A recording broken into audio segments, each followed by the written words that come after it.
ಕಾರ್ಯಕ್ರಮದ ನಿರೂಪಣೆ ಮಾಡುವಂಥವರು ಅವಶ್ಯಕತೆ ಇರುವಂಥವ್ರು ಹೊರಗಡೆ ಪುಸ್ತಕ ತಗೊಳ್ಬೋದು ಅಂತ ಹೇಳಿದರು.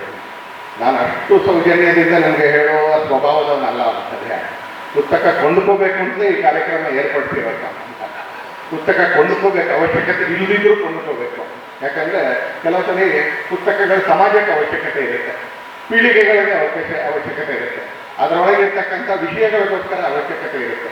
ಹಾಗಾಗಿ ನಾನು ಇಲ್ಲಿರ್ತಕ್ಕಂಥ ಎಲ್ಲರ ಹತ್ರ ನಾನು ವಿನಂತಿ ಮಾಡ್ತೀನಿ, ಪುಸ್ತಕವನ್ನು ಖರೀದಿ ಮಾಡಿ, ಓದಿ, ಚರ್ಚೆ ಮಾಡಿ, ಅದಾದ್ಮೇಲೆ ಶೋಕೇಸ್ನಲ್ಲಿ ಇಟ್ಬೇಡಿ, ಪಕ್ಕದ ಮನೆಯವ್ರಿಗೆ ಕೊಡಿ, ಓದುವಂಥವ್ರಿಗೆ ಕೊಡಿ, ಇದರಲ್ಲಿ ವಿಷಯಗಳನ್ನ ಅರ್ಥ ಮಾಡ್ಕೊಳ್ಳಿ ಅಂತೇಳಿ.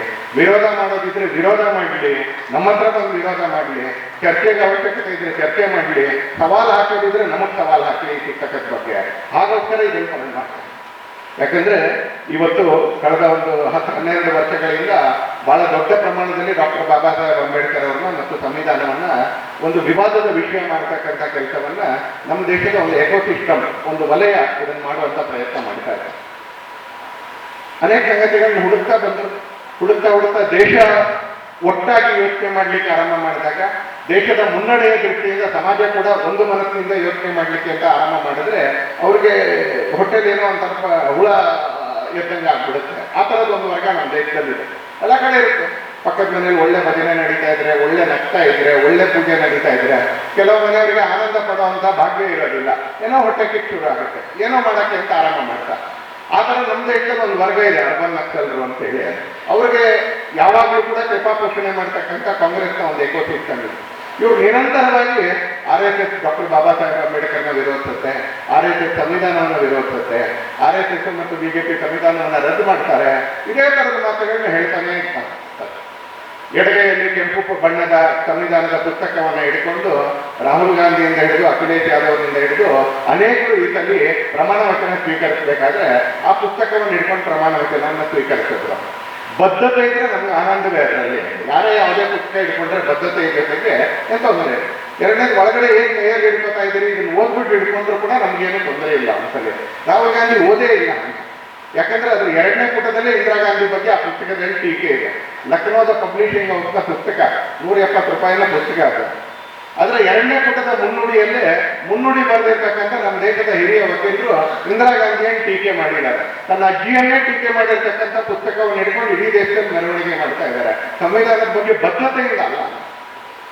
ಯಾವ ಸಂಘಟನೆ ಕಳೆದ 90 ವರ್ಷಗಳ ಇತಿಹಾಸದಲ್ಲಿ ಸುಮಾರು 60 ವರ್ಷಗಳಿಂದ ಪ್ರತಿನಿತ್ಯ ಬೆಳಿಗ್ಗೆ ಪ್ರತಿನಿತ್ಯ ಸಾಯಂಕಾಲ ತನ್ನ ಚಟುವಟಿಕೆಯಲ್ಲಿ ಬಾಲಕರಿಗೆ, ತರುಣರಿಗೆ, ವಯಸ್ಕರಿಗೆ ಎಲ್ಲರಿಗೂ ಕೂಡ ಸುಭಾಷಃ ಪ್ರಣವಾನಂದ ಕ್ರಾಂತಿವೀರೋ ವಿನಾಯಕ ತಕ್ಕರೋ ಭೀಮರಾವಶ್ಯ ಫುಲೆ ನಾರಾಯಣೋ ಗುರು ಅನ್ನೋದನ್ನ ಇವ್ರು ಯಾರ ಮಾರ್ಗದರ್ಶನ ಇದೆ, ಇವ್ರು ಯಾರ್ದು ಏನು ಬೇಡಿಕೆ ಇದೆ, ಇವ್ರು ಯಾರಿಂದ ಅರ್ಜಿ ಹಾಕಿಸ್ಕೊಳ್ಳದೆ ದೇಶಕ್ಕೋಸ್ಕರ ದುಡಿದಿರ್ತಕ್ಕಂಥ, ದೇಶದಲ್ಲಿ ಪರಿವರ್ತನೆ ತಂದಿರ್ತಕ್ಕಂಥ, ದೇಶದಲ್ಲಿ ಸುಧಾರಣೆ ತಂದಿರ್ತಕ್ಕಂಥ ಮಹಾಪುರುಷರುಗಳನ್ನ ಸ್ಮರಣೆ ಮಾಡ್ತಾ ಬಂದಿದ್ಯೋ. ಇವ್ರು ಮಾಡಿರೋದಕ್ಕಿಂತ ಸಾವಿರಾರು ಸಲ ಜಾಸ್ತಿ ಸ್ಮರಣೆ ಮಾಡಿದಾರೋ, ಶ್ರದ್ಧೆಯನ್ನು ನಿರ್ಮಾಣ ಮಾಡಿದಾರೋ ಅಂತ ರಾಷ್ಟ್ರೀಯ ಸ್ವಯಂ ಸೇವಕ ಸಂಘ ಡಾಕ್ಟರ್ ಬಾಬಾ ಸಾಹೇಬ್ ಅಂಬೇಡ್ಕರ್ನ ಅಗೌರವದಿಂದ ಕಾಣುತ್ತೆ, ತಿರಸ್ಕರಿಸುತ್ತೆ ಅನ್ನುವಂಥ ಒಂದು ವಾದವನ್ನ ಸಮಾಜದ ಒಂದು ವರ್ಗದಲ್ಲಿ ನಿರ್ಮಾಣ ಮಾಡುವಂತ ಕೆಲಸ ಮಾಡ್ತಾ ಇದ್ದಾರೆ. ಈ ತರ ಚಟುವಟಿಕೆಗಳು ಸ್ವಾತಂತ್ರ್ಯ ಬಂದಾಗಿಂದ ನಮ್ಮ ದೇಶದಲ್ಲಿ ನಡೀತಾ ಇದೆ. ಯಾಕಂದ್ರೆ ತಮ್ಮ ಅಧಿಕಾರದ ಸ್ಥಾನವನ್ನ ಸಾಧನೆಯ ಆಧಾರದ ಮೇಲೆ ಭದ್ರ ಮಾಡ್ಕೊಳ್ಳೋದಕ್ಕಿಂತ ಈ ತರದ ಅಪಪ್ರಚಾರದ ಮುಖಾಂತರ ಭದ್ರ ಮಾಡ್ಕೊಳ್ಳೋದು ನೆಹರುವಿಂದ ಅವ್ರ ಸಂತತಿ ಪೂರ್ತಿ ಕಲ್ತಿದೆ. ಇಲ್ಲಿರ್ತಕ್ಕಂಥ ಅನೇಕ ಸ್ವಯಂ ಸೇವಕರು, ಸಂಘ ಸ್ವಯಂ ಸೇವಕರು ಈಗಲೂ ಕೂಡ ಬೆಳಗ್ಗೆ ನೀವು ಶಾಖೆಗೆ ಹೋದ್ರೆ ಅಲ್ಲಿ ಸುಭಾಷಃ ಪ್ರಣವಾನಂದ, ಸುಭಾಷ್ ಚಂದ್ರ ಬೋಸ್, ಸ್ವಾಮಿ ಪ್ರಣವಾನಂದ, ಸುಭಾಷಃ ಪ್ರಣವಾನಂದ ಕ್ರಾಂತಿವೀರೋ ವಿನಾಯಕ, ವಿನಾಯಕ ದಾಮೋದರ್ ಸಾವರ್ಕರ್, ತಕ್ಕರೋ ಭೀಮರಾವಶ್ಯ, ಬಾಬಾ ಮತ್ತು ಡಾಕ್ಟರ್ ಬಾಬಾ ಸಾಹೇಬ್ ಅಂಬೇಡ್ಕರ್, ತಕ್ಕರೋ ಭೀಮರಾವಶ್ಯ ಫುಲೆ ನಾರಾಯಣೋ ಗುರು. ಇದನ್ನು ಹೇಳ್ತಾನೆ ಬೆಳ್ಕೊಂಡು ಬಂದಿರೋದು. ನನಗೆ ನಮ್ಮ ಮನೆಯಲ್ಲಿ ನಮ್ಮ ಅಪ್ಪ ಯಾವ ಹೆಸರನ್ನು ಕಲಿಸ್ಲಿಲ್ಲ, ನಮ್ಮ ತಾಯಿ ಈ ಹೆಸರನ್ನು ಕಲಿಸ್ಲಿಲ್ಲ. ನನಗೆ ಇದನ್ನು ಕಲಿಸಿದ್ದು ನನ್ನಂಥ ವ್ಯಕ್ತಿಗೂ ಸಂಘರ್ಷ ಶಾಖೆಯಲ್ಲಿ ಒಬ್ಬ ನನಗಿಂತ ಹಿರಿಯ ಕಾರ್ಯಕರ್ತ ಇದನ್ನು ಕಲಿಸಿದ್ದು. ಹೇಳ್ತಾ ಇರ್ಬೇಕಾದ್ರೆ ಯಾರು ಟಕ್ಕರ್ ಬಾಬಾ, ಯಾರು ಡಾಕ್ಟರ್ ಬಾಬಾ ಸಾಹೇಬ್ ಅಂಬೇಡ್ಕರ್, ಯಾರು ಫುಲೆ, ಯಾರು ನಾರಾಯಣ ಗುರು, ಇದನ್ನ ಹೇಳಿ ನಮ್ಮ ಸಂಘರ್ಷ ಶಾಖೆಯಲ್ಲಿ.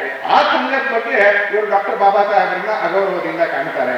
ಯಾರು ಹೇಳೋದು ಇದನ್ನ ಅಂತ ಕೇಳಿದ್ರೆ, ಯಾವ ಸಂಘಟನೆ ಕಾಂಗ್ರೆಸ್, ಯಾವ ಸಂಘಟನೆಯ ನೇತೃತ್ವ ಜವಾಹರ್ಲಾಲ್ ನೆಹರು ಮತ್ತು ಅವರ ಇಡೀ ಕುಟುಂಬ ಡಾಕ್ಟರ್ ಬಾಬಾ ಸಾಹೇಬ್ ಅಂಬೇಡ್ಕರ್ ಅವ್ರನ್ನ ಸಂವಿಧಾನ ರಚನಾ ಸಮಿತಿಯ ಸದಸ್ಯರಾಗದೇ ಇರುವಾಗ ನೋಡ್ಕೊಳ್ಳೋಕೆ ಪ್ರಯತ್ನ ಪಟ್ಟರು, ಆ ಕಾಂಗ್ರೆಸ್ ಮತ್ತು ಆ ನಕಲಿ ಗಾಂಧಿ ಸಂತತಿ ನಮ್ಮ ಮೇಲೆ ಆರೋಪ ಮಾಡ್ತಾರೆ.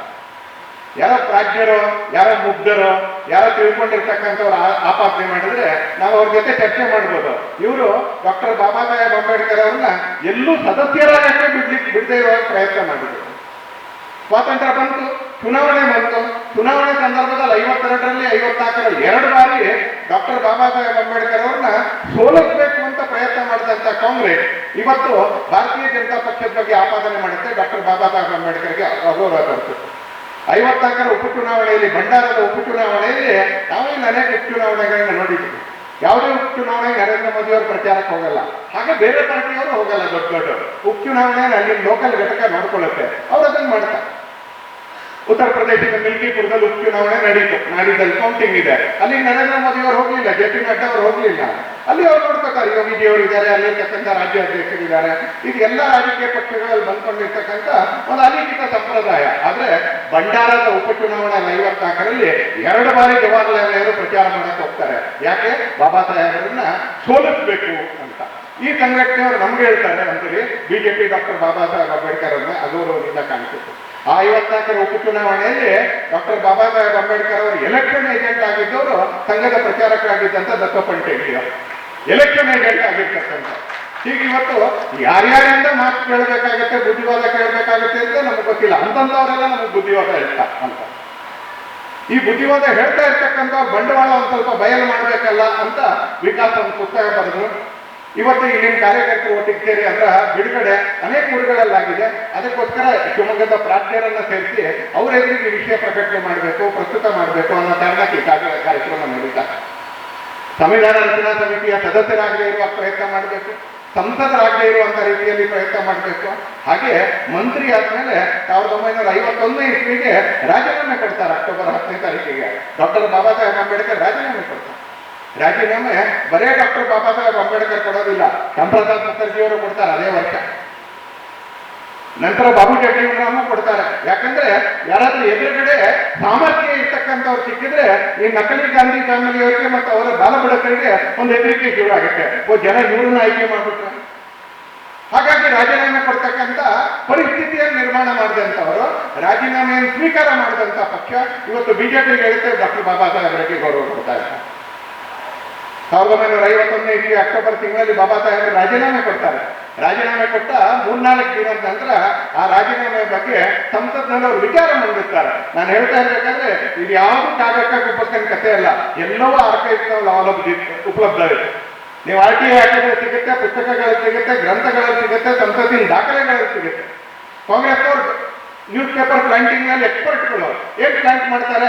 ಬಾಬಾ ಸಾಹೇಬ್ ಅಂಬೇಡ್ಕರ್ಗೆ ಆರೋಗ್ಯ ಸರಿ ಇಲ್ಲ, ಹಾಗಾಗಿ ಅವರು ರಾಜೀನಾಮೆ ಕೊಟ್ಟಿದ್ದಾರೆ. ಎದ್ದಿನ್ಸ್ಕೊಂಡು ಹೇಳ್ತಾರೆ ಡಾಕ್ಟರ್ ಬಾಬಾ ಸಾಹೇಬ್ ಅಂಬೇಡ್ಕರ್ ಅವರು ಲೋಕಸಭೆ ರಾಜ್ಯಸಭೆ ಎದ್ದಿನ್ಸ್ಕೊಂಡು ಹೇಳ್ತಾರೆ ಮಂತ್ರಿಯಾಗಿ. ಅವ್ರು ಹೇಳ್ತಾರೆ ನನ್ನ ಬಗ್ಗೆ ಅನಾರೋಗ್ಯ ಸರಿ ಇಲ್ಲ ಅಂತ ಪತ್ರಿಕೆಗಳಲ್ಲಿ ಬರ್ತಾ ಇದೆ, ಹೀಗಾಗಿ ಸ್ಪಷ್ಟನೆ ಕೊಡೋಕ್ಕೋಸ್ಕರ ನಾನು ಎದ್ದಿನ್ಸ್ಕೊಂಡಿದ್ದೀನಿ ಅಂತ ಒಂದೊಂದೇ ಕಪಾಲದ ಏಟು ಬಾರಿಸ್ತಾರೆ ಕಾಂಗ್ರೆಸ್ಸಿನ ನಾಯಕರಿಗೆ. ಮೊದಲನೇದು ಹೇಳ್ತಾರೆ ನಾನು ಇಚ್ಛಾಪೂರ್ವಕ ನಾನೇ ನಿಶ್ಚಯ ಮಾಡಿ ರಾಜೀನಾಮೆ ಕೊಟ್ಟಿದ್ದೀನಿ. ಯಾಕೆ ಅಂತ ಕೇಳಿದ್ರೆ ನೆಹರು ಮತ್ತು ನೆಹರು ಮಂತ್ರಿಮಂಡಲ ಸಂವಿಧಾನ ರಚನೆಗೆ ಮುಂಚೆ ಕೂಡ ನಂತರ ಕೂಡ ಹಿಂದೂ ಕೋಡ್ ಬಿಲ್ ತಗೊಂಡು ಬರೋದಕ್ಕೆ ಅಪಾರವಾಗಿರ್ತಕ್ಕಂಥ ವಿರೋಧ ಮಾಡಿದ್ರು. ಮುಸಲ್ಮಾನರಿಗೆ ಪರ್ಸನಲ್ ಲಾ ಆಗಿತ್ತು, ಆದ್ರೆ ಹಿಂದೂಗಳಿಗೆ ಕೋಡ್ ಬಿಲ್ ಬರಲಿಲ್ಲ. ಅದರಲ್ಲಿ ಮಹಿಳೆಯರಿಗೆ ಸ್ಥಾನಮಾನ ಕೊಡುವಂತ ಅನೇಕ ಸಂಗತಿಗಳನ್ನ ಡಾಕ್ಟರ್ ಬಾಬಾ ಸಾಹೇಬ್ ಅಂಬೇಡ್ಕರ್ ಒಬ್ಬ ಚಳವಳಿಗಾರನಾಗೆ ಸೇರಿಸಿದ್ರು. ಆ ನಂತರ ತನ್ನ ಹುದ್ದೆ ಕಾರಣಕ್ಕೋಸ್ಕರ ಸೇರಿಸಿದ್ರು. ಇದನ್ನ ವಿರೋಧ ಮಾಡಿದ್ರು ಕಾಂಗ್ರೆಸ್. ಇದನ್ನ ಬಾಬಾ ಸಾಹೇಬ್ ಹೇಳ್ತಾರೆ. ಎರಡನೇದು, ಕಾಂಗ್ರೆಸ್ ಹಿಂದೂ ಹಿತದ ಮಾತುಗಳನ್ನ ಆಡದೇ ಇಲ್ಲ.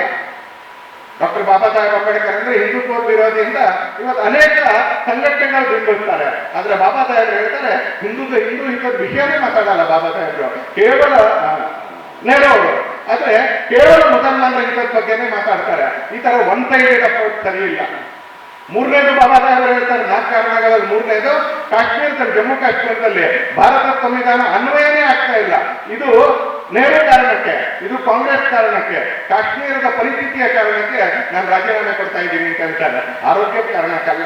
4ನೇದು ಹೇಳ್ತಾರೆ ನಾನು ನೆಹರು ಅವ್ರನ್ನ ಪರಿಪರಿಯಾಗಿ ಬೇಡಿಕೊಂಡೆ, ನನಗೆ ಯಾವುದೋ ಕೆಲಸ ಮಾಡೋಕ್ಕೆ ಅವಕಾಶ ಇರ್ತಕ್ಕಂಥ, ನನ್ನ ಜನರ ಏಳಿಗೆಗೆ ನಾನು ಪ್ರಯತ್ನ ಮಾಡ್ಲಿಕ್ಕೆ ಅವಕಾಶ ಇರ್ತಕ್ಕಂಥ ಇಲಾಖೆ ಕೊಡಿ.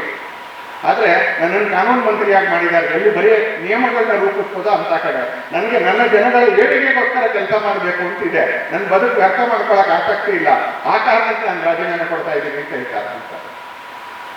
ಹೀಗೆ ಸಂವಿಧಾನ ರಚನಾ ಸಮಿತಿಯ ಸದಸ್ಯರಾಗ್ಲಿಕ್ಕೆ ಅಡ್ಡಿ ಮಾಡಿದ್ರು, ಸಂಸದರಾಗ್ಲಿಕ್ಕೆ ಅಡ್ಡಿ ಮಾಡಿದ್ರು. ಗಾಂಧೀಜಿ ಒತ್ತಾಯದ ಕಾರಣಕ್ಕೆ ಶ್ಯಾಮಪ್ರಸಾದ್ ಮುಖರ್ಜಿ ಅವರು ಮತ್ತು ಡಾಕ್ಟರ್ ಬಾಬಾ ಸಾಹೇಬ್ ಇವರಿಬ್ಬರನ್ನ ಗಾಂಧೀಜಿ ಒತ್ತಾಯದ ಕಾರಣಕ್ಕೆ ನೆಹರು ಅವರು ಸೇರಿಸ್ಕೊಳ್ತಾರೆ. ಇವರಿಬ್ರು ನಾನ್ ಕಾಂಗ್ರೆಸ್ ವ್ಯಕ್ತಿಗಳು, ಇಬ್ರು ಕಾಂಗ್ರೆಸ್ಸಿನ ಸದಸ್ಯರಾಗಿರ್ಲಿಲ್ಲ, ಸೇರಿಸ್ಕೊಳ್ತಾರೆ. ಆದ್ರೆ ಇಬ್ರು ರಾಜೀನಾಮೆ ಕೊಡುವಾಗ ಮಾಡ್ತಾರೆ ನೆಹರು ಅವರು, ಇಬ್ರು ರಾಜೀನಾಮೆ ಕೊಡುವಾಗ ಮಾಡ್ತಾರೆ. ಆ ನೆಹರು ಇವತ್ತು ನಮಗ್ ಬೋಧನೆ ಮಾಡ್ತಾರೆ, ಬಾಬಾ ಸಾಹೇಬ್ ಬಿಜೆಪಿ ಆಗೋರು ಮಾಡ್ತಾ ಇದೆ. ಯಾವಾಗಾದ್ರೂ ಒಂದ್ಸಲಿ ಕನ್ನಡಿ ನೋಡ್ಕೋಬೇಕಲ್ಲ, ಮನೆಯಲ್ಲಿ ಕಾಂಗ್ರೆಸ್ ನಾಯಕರ ಮನೆಗಳಲ್ಲಿ ಕನ್ನಡಿ ಇದೆಯಾ ಒಂದು ದೊಡ್ಡ ಆಗುತ್ತೆ. ಯಾಕಂದ್ರೆ ಕನ್ನಡಿ ಎದುರುಗಡೆ ನಿಂತ್ಕೊಂಡ್ರೆ ಸುಳ್ಳು ಹೇಳಕ್ಕಾಗಲ್ಲ ಅಂತ ನಮ್ಮ ಮನೆಗೆ ಹಿರಿಯರು ಹೇಳ್ತಾ, ಇವ್ರು ನಮ್ಮ ಮನೇಲಿ ಕನ್ನಡಿ ಇಟ್ಕೊಂಡಿದ್ದಾರೆ ಇದು ಅಂತ ಗೊತ್ತಾಗುತ್ತೆ. 56ರಲ್ಲಿ ವೇದನೆಯಿಂದ ಡಾಕ್ಟರ್ ಬಾಬಾ ಸಾಹೇಬ್ನ ತಿಳ್ಕೊಳ್ತಾರೆ. ಡಾಕ್ಟರ್ ಬಾಬಾ ಸಾಹೇಬ್ರ ಬಗ್ಗೆ ನಮಗೂ ಉಪದೇಶ ಮಾಡ್ತಕ್ಕಂಥವರು ಕೋಟ ಶ್ರೀನಿವಾಸ ಪೂಜಾರಿ ಅವರು ಹೇಳಿದ್ರು, ಆ ದೆಹಲಿಯಲ್ಲಿ ಎಕರೆಗಟ್ಟಲೆ 100 ಎಕರೆಗಟ್ಟಲೆ ಸ್ಮಾರಕಗಳನ್ನ ನಿರ್ಮಾಣ ಮಾಡ್ಕೊಳ್ಳಿರ್ತಕ್ಕಂಥ ಕಾಂಗ್ರೆಸ್ ಅವರು ಒಂದು ಸಣ್ಣ ಸ್ಮಾರಕ ಮಾಡ್ಕೊಳ್ಳೋಕೆ ಅವಕಾಶ ಕೊಡಲಿಲ್ಲ ದೆಹಲಿಯಲ್ಲಿ. ದೂರದ ಮುಂಬೈಗೆ ಹೇಗೆ ತಗೊಂಡೋದ್ರು ಅಂತ ಇವತ್ತು ವಿವರ ಸಿಗೋದಿಲ್ಲ ನನಗೆ. ಕೆಲವರು ಹೇಳ್ತಾರೆ ಕಾರಲ್ಲಿ ಕರ್ಕೊಂಡು ಹೋದ್ರು ಅಂತ, ಕೆಲವರು ಹೇಳ್ತಾರೆ ಕಾರ್ಗೋದಲ್ಲಿ ತಗೊಂಡು ಹೋದ್ರು ಅಂತ ಅಂತಾರೆ. ಈ ದೇಶಕ್ಕೆ ಸಂವಿಧಾನ ಕೊಟ್ಟಿರ್ತಕ್ಕಂಥ ಒಬ್ಬ ಮಹಾಪುರುಷ, ಆಧುನಿಕ ಸ್ಮೃತಿಕಾರ, ಸಂವಿಧಾನ ಕೊಟ್ಟವರು ಆಧುನಿಕ ಸ್ಮೃತಿಕಾರ ಡಾಕ್ಟರ್ ಬಾಬಾ ಸಾಹೇಬ್ ಅಂಬೇಡ್ಕರ್ ಅವರು. ಅಗೌರವದಿಂದ ಅವ್ರ ಶವವನ್ನು ಮುಂಬೈಗೆ ಸಾಗಿಸಲಾಗುತ್ತೆ, ಅಲ್ಲೂ ಅವ್ರ ಶವ ಸಂಸ್ಕಾರ ನಡೆಯುತ್ತೆ.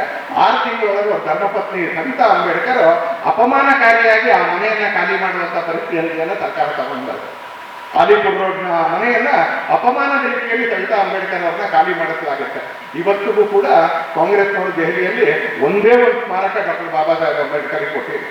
ನೀವು ರಸ್ತೆಗಳಲ್ಲಿ ಓಡಾಡಿದ್ರೆ ಒಂದು ಹೆಸರುಗಳು ಸಿಗುತ್ತೆ, ಇಲ್ಲಿದ್ರೆ ಸಮಾಧಿ ಸಿಗುತ್ತೆ, ಅಥವಾ ಅವ್ರಿಗೋಸ್ಕರ ಇರ್ತಕ್ಕಂಥ ಮೆಮೋರಿಯಲ್ ಸಿಗುತ್ತೆ. ನರೇಂದ್ರ ಮೋದಿ ಅವರು ಬರೋವರೆಗೂ ಅಲ್ಲಿ ತೀನ್ಮೂರ್ತಿ ಭವನದಲ್ಲಿ ಒಬ್ಬರೇ ಪ್ರಧಾನಮಂತ್ರಿ ಎಕ್ಸಿಬಿಷನ್ ಇದ್ದಿದ್ದು, ಜವಾಹರ್ಲಾಲ್ ನೆಹರು ಅವರು. ನರೇಂದ್ರ ಮೋದಿ ಅವರು ಬಂದ ನಂತರ ಆ ತೀನ್ಮೂರ್ತಿ ಭವನದಲ್ಲಿ ಪ್ರಧಾನಮಂತ್ರಿ ಸಂಗ್ರಹಾಲಯ ಮಾಡಿಬಿಟ್ಟು ಜವಾಹರ್ಲಾಲ್ ನೆಹರುಗೂ ಇಟ್ಟರು, ಗುಲ್ಜಾರಿಲಾಲ್ ನಂದನ್ದು ಇಟ್ಟರು, ಇಂದಿರಾ ಗಾಂಧಿದು ಇಟ್ಟರು, ದೇವೇಗೌಡರದು ಇಟ್ಟರು, ಎಲ್ಲರದ್ದು ಇಟ್ಟರು. ಅಲ್ಲಿವರೆಗೆ ಅದು ಬರೇ ನೆಹರುದೇ ಇಟ್ಟಿರ್ತಿತ್ತು, ಬರೀ ನೆಹರು ಇಟ್ಟಿತ್ತು ಅಂತ. ನರೇಂದ್ರ ಮೋದಿ ಅವರು ಬಂದ ನಂತರ ತಂದು ಮಾಡಲಿಲ್ಲ, ಅವರ ತಂದು ಮಾಡಲಿಲ್ಲ. ಆದ್ರೆ ಜವಾಹರ್ಲಾಲ್ ನೆಹರು ಆಗಿ ಹೋಗಿರ್ತಕ್ಕಂಥ ಎಲ್ಲ ಪ್ರಧಾನಮಂತ್ರಿಗಳು ಮಾಡಿದ್ರು. ಯಾಕಂದ್ರೆ ಎಲ್ಲರೂ ಏನಾದರೂ ಒಂದು ಕೊಡುಗೆ ಕೊಟ್ಟಿದ್ದಾರೆ ದೇಶಕ್ಕೆ. ಆ ಸ್ಮರಣೆ ಪ್ರಧಾನಮಂತ್ರಿ ಸಂಗ್ರಹಾಲಯವನ್ನು ಮಾಡಿದ್ರು. ಈ ಉದಾತ್ತತೆ ಇರತಕ್ಕಂಥ ಪಕ್ಷ ಮತ್ತು ಸಂಸ್ಕಾರಯುತವಾಗಿರ್ತಕ್ಕಂಥ ನಾಯಕರ ಬಗ್ಗೆ ಬಾಬಾ ಸಾಹೇಬರಿಗೆ ಗೌರವ ಕೊಡಲಿಲ್ಲ ಅಂತ ಹೇಳ್ತಾರೆ ಅಂತ. ಜವಾಹರ್ಲಾಲ್ ನೆಹರು ಭಾರತ ರತ್ನ ಕೊಡೋ ಸಮಿತಿ ಪ್ರಧಾನಮಂತ್ರಿ ಇರ್ತ, ಪ್ರಧಾನಮಂತ್ರಿ ಇರ್ತಕ್ಕಂಥ ಸಮಿತಿ ಭಾರತ ರತ್ನ ಕೊಡೋದು. ತಾನೇ ಇದ್ದಂಥ ಸಮಿತಿ ಜವಾಹರ್ಲಾಲ್ ನೆಹರು ತನಗೆ ಭಾರತ ರತ್ನ ಕೊಟ್ಕೊಳ್ತಾರೆ ಅಂತ. ಎಲ್ಲಾದ್ರೂ ಮಾಲೆ ಕಂಡ್ರೆ ನಮ್ಗೆ ನಾವೇ ಹಾಕೊಂಡ್ಬಿಟ್ಟಂಗೆ ಇರ್ಲಿ ಒಂದು ಇವತ್ತಿಗೆ ಅಂತ. ತಾನೇ ಇರೋ ಸಮಿತಿಯಲ್ಲಿ ನ್ಯಾಟಿಕೇಟ್ ಜನಗಳು, ತಾನೇ ಇರ್ತಕ್ಕಂಥ ಸಮಿತಿಯಲ್ಲಿ ತನಗೆ ಭಾರತ ರತ್ನ ಕೊಟ್ಕೊಳ್ತಾರೆ. ಯಾವಾಗಲೂ ಒಂದು ಸ್ವಲ್ಪ ಸಂಕೋಚ ಅಂತೂ ಆಗೋದಿಲ್ಲ ಅಂತ. ಹಾಗಾಗಿ ಗಾಂಧಿಯವರು ಹೇಳಿದ್ರು ಸ್ವಾತಂತ್ರ್ಯ ಬಂದ ಮೇಲೆ ದಯವಿಟ್ಟು ವಿಸರ್ಜನೆ ಮಾಡಿಬಿಡಿ, ನನ್ನ ಮರ್ಯಾದೆನೇ ತೆಗಿತಾರೆ ಕಾಂಗ್ರೆಸ್ ಅವರು ಅಂತ. ಇವತ್ತು ಬೀದಿ ಬೀದಿಲಿ ಗಾಂಧಿ ಮರ್ಯಾದೆ ತೆಗಿತಾ, ಬೀದಿ ಬೀದಿ. ತಾನೇ ಇರೋ ಸಮಿತಿಯಲ್ಲಿ ಜವಾಹರ್ಲಾಲ್ ನೆಹರು ತನಗೆ ಭಾರತ ರತ್ನ ಕೊಟ್ಕೊಳ್ತಾರೆ, ತಾನೇ ಇರೋ ಸಮಿತಿಯಲ್ಲಿ ಇಂದಿರಾ ಗಾಂಧಿ ತನಗೆ ಭಾರತ ರತ್ನ ಕೊಟ್ಕೊಳ್ತಾರೆ. ಅವ್ರದೇ ಪಾರ್ಟಿ ಸರ್ಕಾರ ಇದ್ದಾಗ ರಾಜೀವ್ ಗಾಂಧಿ ಭಾರತ ರತ್ನ ಕೊಡ್ತಾರೆ. ಬಾಬಾ ಸಾಹೇಬ್ ಅಂಬೇಡ್ಕರ್ ನೆನಪೇ ಆಗ್ಲಿಲ್ಲ, ನೆನಪೇ ಆಗ್ಲಿಲ್ಲ. ಭಾರತೀಯ ಜನತಾ ಪಕ್ಷದ ಬೆಂಬಲ ಇರ್ತಕ್ಕಂಥ ವಿ.ಪಿ. ಸಿಂಗ್ ಸರ್ಕಾರ ಬಂದಾಗ ಆಗ ಭಾರತೀಯ ಜನತಾ ಪಕ್ಷದ ಬೆಂಬಲ ಮತ್ತು ಆಗ್ರಹದ ಜೊತೆಗೆ ಡಾಕ್ಟರ್ ಬಾಬಾ ಸಾಹೇಬ್ ಅಂಬೇಡ್ಕರ್ ಅವರಿಗೆ ವಿ.ಪಿ. ಸಿಂಗ್ ಸರ್ಕಾರ ಬಂದಾಗ ಸಮ್ಮಿಶ್ರ ಸರ್ಕಾರದಲ್ಲಿ ವಿ.ಪಿ. ಸಿಂಗ್ ಅವರ ಕಾಲದಲ್ಲಿ ಭಾರತ ರತ್ನ ಕೊಡಲಾಗುತ್ತೆ. ಬಾಬಾ ಸಾಹೇಬರು ಹುಟ್ಟಿದಂತ ಊರು ಮೌ, ಮಧ್ಯಪ್ರದೇಶದಲ್ಲಿ ಬಿಜೆಪಿ ಸರ್ಕಾರ ಇದ್ದಾಗ ಸ್ಮಾರಕ ನಿರ್ಮಾಣ ಆಯಿತು. ಆಲಿಪುರ್ ರೋಡ್ ನರೇಂದ್ರ ಮೋದಿ ಅವರು ಬಂದ ನಂತರ ಸ್ಮಾರಕ ಆಯಿತು. ಲಂಡನ್ ಅಲ್ಲಿ ಅವರು ಓದಕ್ಕೆ ಬಿಟ್ಟು ಉಳ್ಕೊಂಡಿದ್ದಂಥ ಮನೆ ಅದನ್ನು ಖರೀದಿ ಮಾಡಿ ಅದನ್ನು ಸ್ಮಾರಕ ಮಾಡಿದ್ದು ನರೇಂದ್ರ ಮೋದಿ ಅವರ ಕಾಲದಲ್ಲಿ. ಮುಂಬೈ ಮತ್ತು ನಾಗ್ಪುರದ ಸ್ಮಾರಕಗಳನ್ನ ಅಭಿವೃದ್ಧಿ ಮಾಡಿದ್ದು ದೇವೇಂದ್ರ ಫಡ್ನವೀಸ್ ಬಂದ ನಂತರ, ಅಥವಾ ಶಿವಸೇನೆ ಮತ್ತು ದೇವೇಂದ್ರ ಫಡ್ನವೀಸ್, ಶಿವಸೇನೆ ಮತ್ತು ಗೋಪಿನಾಥ್ ಮುಂಡೆ ಅವ್ರ ಕಾಲದಲ್ಲಿ ಇದನ್ನು ಅಭಿವೃದ್ಧಿ ಮಾಡಿದ್ದು. ಒಂದೇ ಒಂದು ಡಾಕ್ಟರ್ ಬಾಬಾ ಸಾಹೇಬ್ ಅಂಬೇಡ್ಕರ್ ಅವರ ಸ್ಮಾರಕದ ಪುನರುದ್ಧಾರದ ಕಾರ್ಯಕ್ಕೆ ಗಾಂಧಿ ಪರಿವಾರದವರು ಆಗೋದಿಲ್ಲ. ತಾವು ತಮ್ಮ ಸ್ಮಾರಕಗಳನ್ನ ಮುಂಚೆನೆ ತಯಾರು ಮಾಡ್ಕೊಳ್ತಾರೆ, ರೆಸಲ್ಯೂಷನ್ ಮುಂಚೆನೆ ತಯಾರು ಮಾಡ್ಕೊಳ್ತಾರೆ ಅಂತ. ಈ ಸಂಘಟನೆ ಮತ್ತು ಈ ಪಕ್ಷದ ಮುಖಂಡರು ಇವತ್ತು ಡಾಕ್ಟರ್ ಬಾಬಾ ಸಾಹೇಬ್ ಅಂಬೇಡ್ಕರ್ ಅವರಿಗೆ ಭಾರತೀಯ ಜನತಾ ಪಕ್ಷ ಮತ್ತು RSS ಗೌರವ ಕೊಡೋದಿಲ್ಲ ಅಂತ ಹೇಳ್ತಾ ಇದ್ದಾರೆ. ಎಲ್ಲಾದ್ರೂ ಒಂದ್ ಕಡೆ ಇದನ್ನ ಬಯಲು ಮಾಡಬೇಕಾಗಿರುವಂತ ಅವಶ್ಯಕತೆ ಇಲ್ವಾ ಅಂತ ಕೇಳಿದ್ರೆ, ಪ್ರತಿ ಜಾಗದಲ್ಲಿ ಪ್ರತಿ ವಾಕ್ಯದಲ್ಲಿ ಅದನ್ನ ಬಯಲು ಮಾಡ್ಬೇಕು. ಯಾಕಂದ್ರೆ ಒಂದ್ 100 ಸಲ ನಮ್ಮ ದೇಶದಲ್ಲಿ ಈ ತರ ಪುಸ್ತಕ ಇಟ್ಕೊಂಡಿದ್ರೆ ಕೆಲವ್ರಿಗೆ ಅಂತ ಶುರು ಆಗ್ಬಿಡುತ್ತೆ, ಎತ್ಕೊಂಡ್ಬರ್ತಾ ಇದ್ದಾರೆ, ಏನೋ ಸತ್ಯ ಇರಬೇಕು, ಸತ್ಯ ಹೇಳ್ಬೇಕು. ಅನೇಕಲ್ಲಿ ನಾವು ಅನ್ಕೊಳ್ತೀವಿ ಅರ್ಥ ಮಾಡ್ಕೊಳ್ಳಿ ಅಂತ. ಕೆಲವರು ಬಹಳ ದಪ್ಪ ಚರ್ಮ ಅರ್ಥ ಆಗೋದಿಲ್ಲ, ಅರ್ಥ ಮಾಡಿಸ್ಬೇಕಾಗುತ್ತೆ. ಬಹಳ ದಪ್ಪ ಚರ್ಮ ಇರುತ್ತೆ ಅಂತವ್ರಿಗೆ ಅರ್ಥ ಮಾಡಿಸ್ಬೇಕಾಗುತ್ತೆ. ಡಾಕ್ಟರ್ ಬಾಬಾ ಸಾಹೇಬರು ಯಾವ್ಯಾವ ಆಶಯಗಳಿಗೋಸ್ಕರ ಬದುಕಿದ್ರೋ, ಯಾವ್ಯಾವ ಆಶಯಗಳಿಗೋಸ್ಕರ ಸಂವಿಧಾನವನ್ನು ರಚನೆ ಮಾಡಿದ್ರೋ, ಆ ಎಲ್ಲ ಆಶಯಗಳನ್ನ ಧಿಕ್ಕಾರ ಮಾಡ್ತಾ ಬಾಬಾ ಸಾಹೇಬರಿಗೆ ಮತ್ತು ಸಂವಿಧಾನಕ್ಕೆ ಅಪಚಾರ ಮಾಡ್ತಾನೆ ಈ ದೇಶದಲ್ಲಿ ನಡ್ಕೊಳ್ತಾ ಬಂತು. ಬಾಬಾ ಸಾಹೇಬ್ರು ಹೇಳಿದ್ರು ಅಂತ. ಅದ್ರಲ್ಲಿ ವಿಕಾಸ್ ಅವರು ಕೂಡ ಹೇಳಿದ್ರು, ಯಾವ ತರ ಸಂವಿಧಾನ ಜೊತೆಗೆ ನೀವು ವರ್ತನೆ ಮಾಡ್ತಾ ಇದ್ರು ಅದನ್ನ ನೋಡಿದಾಗ ನಾನು ಸಂವಿಧಾನ ಸುಟ್ಟಾಕೋಣ ಅಂತ ಅನ್ಸುತ್ತೆ. ಬಾಬಾ ಸಾಹೇಬ್ರು ಸಂವಿಧಾನದಲ್ಲಿ ಆರ್ಟಿಕಲ್ 368 ಜೋಡಿಸಿದ್ರು ಅಂತೇಳಿ ಸಂವಿಧಾನವನ್ನು ತಿದ್ದುಪಡಿ ಮಾಡಕ್ಕೆ ಅವಕಾಶ ಇದೆ ಅಂತೇಳಿ. ಆದ್ರೆ ಆ ತಿದ್ದುಪಡಿ ಮಾಡುವಂತ ಅವಕಾಶ ನ್ಯಾಯಾಲಯದಲ್ಲಿ ಪ್ರಶ್ನಿಸಬಹುದಾಗಿತ್ತು. ಇವುಗಳ ಕೊಟ್ಟಂಗಿಲ್ಲ ಕೋರ್ಟ್. ಹಾಗಾಗಿ ಎಸ್.ಆರ್. ಬೊಮ್ಮಾಯಿ ಪ್ರಕರಣ ನಡೆಯುತ್ತೆ, ಕೇಶವಾನಂದ ಭಾರತಿ ಪ್ರಕರಣ ನಡೆಯುತ್ತೆ, ಬಾಬಾ ಗೋರಖನಾಥ್ ಕೇಸ್ ನಡೆಯುತ್ತೆ, ಅದೆಲ್ಲ ನಡೆಯುತ್ತೆ. ಆದ್ರೆ ಇಂದಿರಾ ಗಾಂಧಿ ಎಮರ್ಜೆನ್ಸಿ ಟೈಮ್ನಲ್ಲಿ ಸಂವಿಧಾನ ತಿದ್ದುಪಡಿಯನ್ನ ನ್ಯಾಯಾಲಯದಲ್ಲಿ ಪ್ರಶ್ನಿಸಬಹುದಾಗಿರ್ತಕ್ಕಂಥ ವಿಧಿಯನ್ನೇ ರದ್ದು ಮಾಡಿದ್ರು. ಇವ್ರು ನಮ್ಗೆ ಹೇಳ್ತಾರೆ ಸಂವಿಧಾನವನ್ನು ಬದಲಾಯಿಸ್ತಾರೆ ಅಂತ. 106 ಸಲ ಸಂವಿಧಾನವನ್ನು ತಿದ್ದುಪಡಿ ಮಾಡಿದ್ದಾರೆ. 75 ಸಲ ಮಾಡಿರೋದು ಕಾಂಗ್ರೆಸ್ನವರು. 9 ನರೇಂದ್ರ ಮೋದಿ ಅವರು, 8 ಸಲ ಅಟಲ್ಜಿ ಅವರು, 16 ಸಲ ವಿ.ಪಿ. ಸಿಂಗ್ ಮತ್ತು ಮೊರಾರ್ಜಿ ದೇಸಾಯಿ ಕಾಲದಲ್ಲಿ. 75 ಸಲ ಮಾಡಿದಂಥವ್ರು 9 ಮತ್ತು 8 ಸಲ 17 ಸಲ ಮಾಡಿರ್ತಕ್ಕಂಥ ಭಾರತೀಯ ಜನತಾ ಪಾರ್ಟಿಗೆ ಸಂವಿಧಾನ ತಿದ್ದುಪಡಿ ಮಾಡ್ತೀವಿ ಅಂತ ಹೇಳ್ತಾರೆ. ಅವ್ರು ಯಾವ್ದಕ್ಕೆ ತಿದ್ದುಪಡಿ ಮಾಡಿದ್ರು, ನಾನು ಯಾವ್ದಕ್ಕೆ ತಿದ್ದುಪಡಿ ಮಾಡೋದನ್ನ ಆಧಾರ ಸಹಿತವಾಗಿ ಓದ್ತೀನಿ, ನಿಮ್ಮ ಎದುರಿಗೆ ಆಧಾರ ಸಹಿತವಾಗಿ ಓದ್ತೀನಿ. ಅವ್ರು ಯಾಕೆ ಮಾಡಿದ್ರು, ನಾವು ಯಾಕೆ ಮಾಡಿದ್ರು? ನಾವು ಮಾಡಿದಾಗ ಆರ್ಟಿಕಲ್ 368 ಪ್ರಕಾರ ನಾವು ನ್ಯಾಯಾಲಯಕ್ಕೆ ಹೋಗ್ಬೋದು ಅನ್ನೋ ತಿದ್ದುಪಡಿಯನ್ನು ವಾಪಸ್ ತಂದಾಗಿತ್ತು ಜನತಾ ಪಾರ್ಟಿ ಸರ್ಕಾರದಲ್ಲಿ. ಆದ್ರೆ ಅವ್ರು ಮಾಡಿರ್ತಕ್ಕಂಥ ತಿದ್ದುಪಡಿಯನ್ನ ನ್ಯಾಯಾಲಯದಲ್ಲಿ ಪ್ರಶ್ನಿಸಬಾರದು ಅಂತ ಹೇಳಿದ್ರು. ಆರ್ಟಿಕಲ್ 356 ವಿಧಿ 356 ರಾಜ್ಯ ಸರ್ಕಾರಗಳನ್ನ ಸಸ್ಪೆಂಡ್ ಮಾಡತಕ್ಕಂಥ ಕೇಂದ್ರ ಸರ್ಕಾರದ ಅಧಿಕಾರ. 90 ರಾಜ್ಯ ಸರ್ಕಾರಗಳನ್ನ ಸಸ್ಪೆಂಡ್ ಮಾಡಿಲ್ಲ. ಅದರಲ್ಲಿ ಶ್ರೀಮತಿ ಇಂದಿರಾ ಗಾಂಧಿ ಒಬ್ಬರೇ 50 ರಾಜ್ಯ ಸರ್ಕಾರಗಳನ್ನ ಬರ್ಖಾಸ್ತು ಮಾಡಿದ್ದಾರೆ. ಒಂದೇ ದಿನ 1985 ಇಸ್ವಿಯಲ್ಲಿ ಒಂದೇ ದಿನ 12 ರಾಜ್ಯ ಸರ್ಕಾರಗಳನ್ನ ಕಿತ್ತೋಗಿದ್ದಾರೆ. ನಮಗೆ ಹೇಳ್ತಾರೆ ಆಟೋಕ್ರೆಟಿಕ್ ಅಂತ, ನಮಗೆ ಹೇಳ್ತಾರೆ ಡಿಕ್ಟೇಟರ್. ಒಂದೇ ದಿನ 11 ಸರ್ಕಾರಗಳನ್ನ, ಒಟ್ಟು 50 ಸರ್ಕಾರಗಳನ್ನ ಡಿಸ್ಮಿಸ್ ಮಾಡಿದಂತ ಶ್ರೀಮತಿ ಇಂದಿರಾ ಗಾಂಧಿ ಅವ್ರ ಸೊಸೆ, ಅವ್ರ ಮಗ, ಅವ್ರ ಮೊಮ್ಮಗ, ಅವ್ರ ಮರಿ ಮೊಮ್ಮಗ ನಮ್ಗೆ ಹೇಳ್ತಾರೆ ನಾವು ಸಂವಿಧಾನವನ್ನು ತಿದ್ದುಪಡಿ ಮಾಡ್ತಾ ಇದೀವಿ ಅಂತ ಹೇಳಿ. ಇವತ್ತಿನವರೆಗೆ ನರೇಂದ್ರ ಮೋದಿ ಅವರು 11 ವರ್ಷದಲ್ಲಿ ಒಂದೇ ಒಂದು ರಾಜ್ಯ ಸರ್ಕಾರಗಳನ್ನು ಕೂಡ ಡಿಸ್ಟರ್ಬ್ ಮಾಡಿದ್ರು. ಒಂದೇ ಒಂದು ರಾಜ್ಯ ಸರ್ಕಾರವನ್ನು ಡಿಸ್ಟರ್ಬ್ ಮಾಡಿದ್ರು.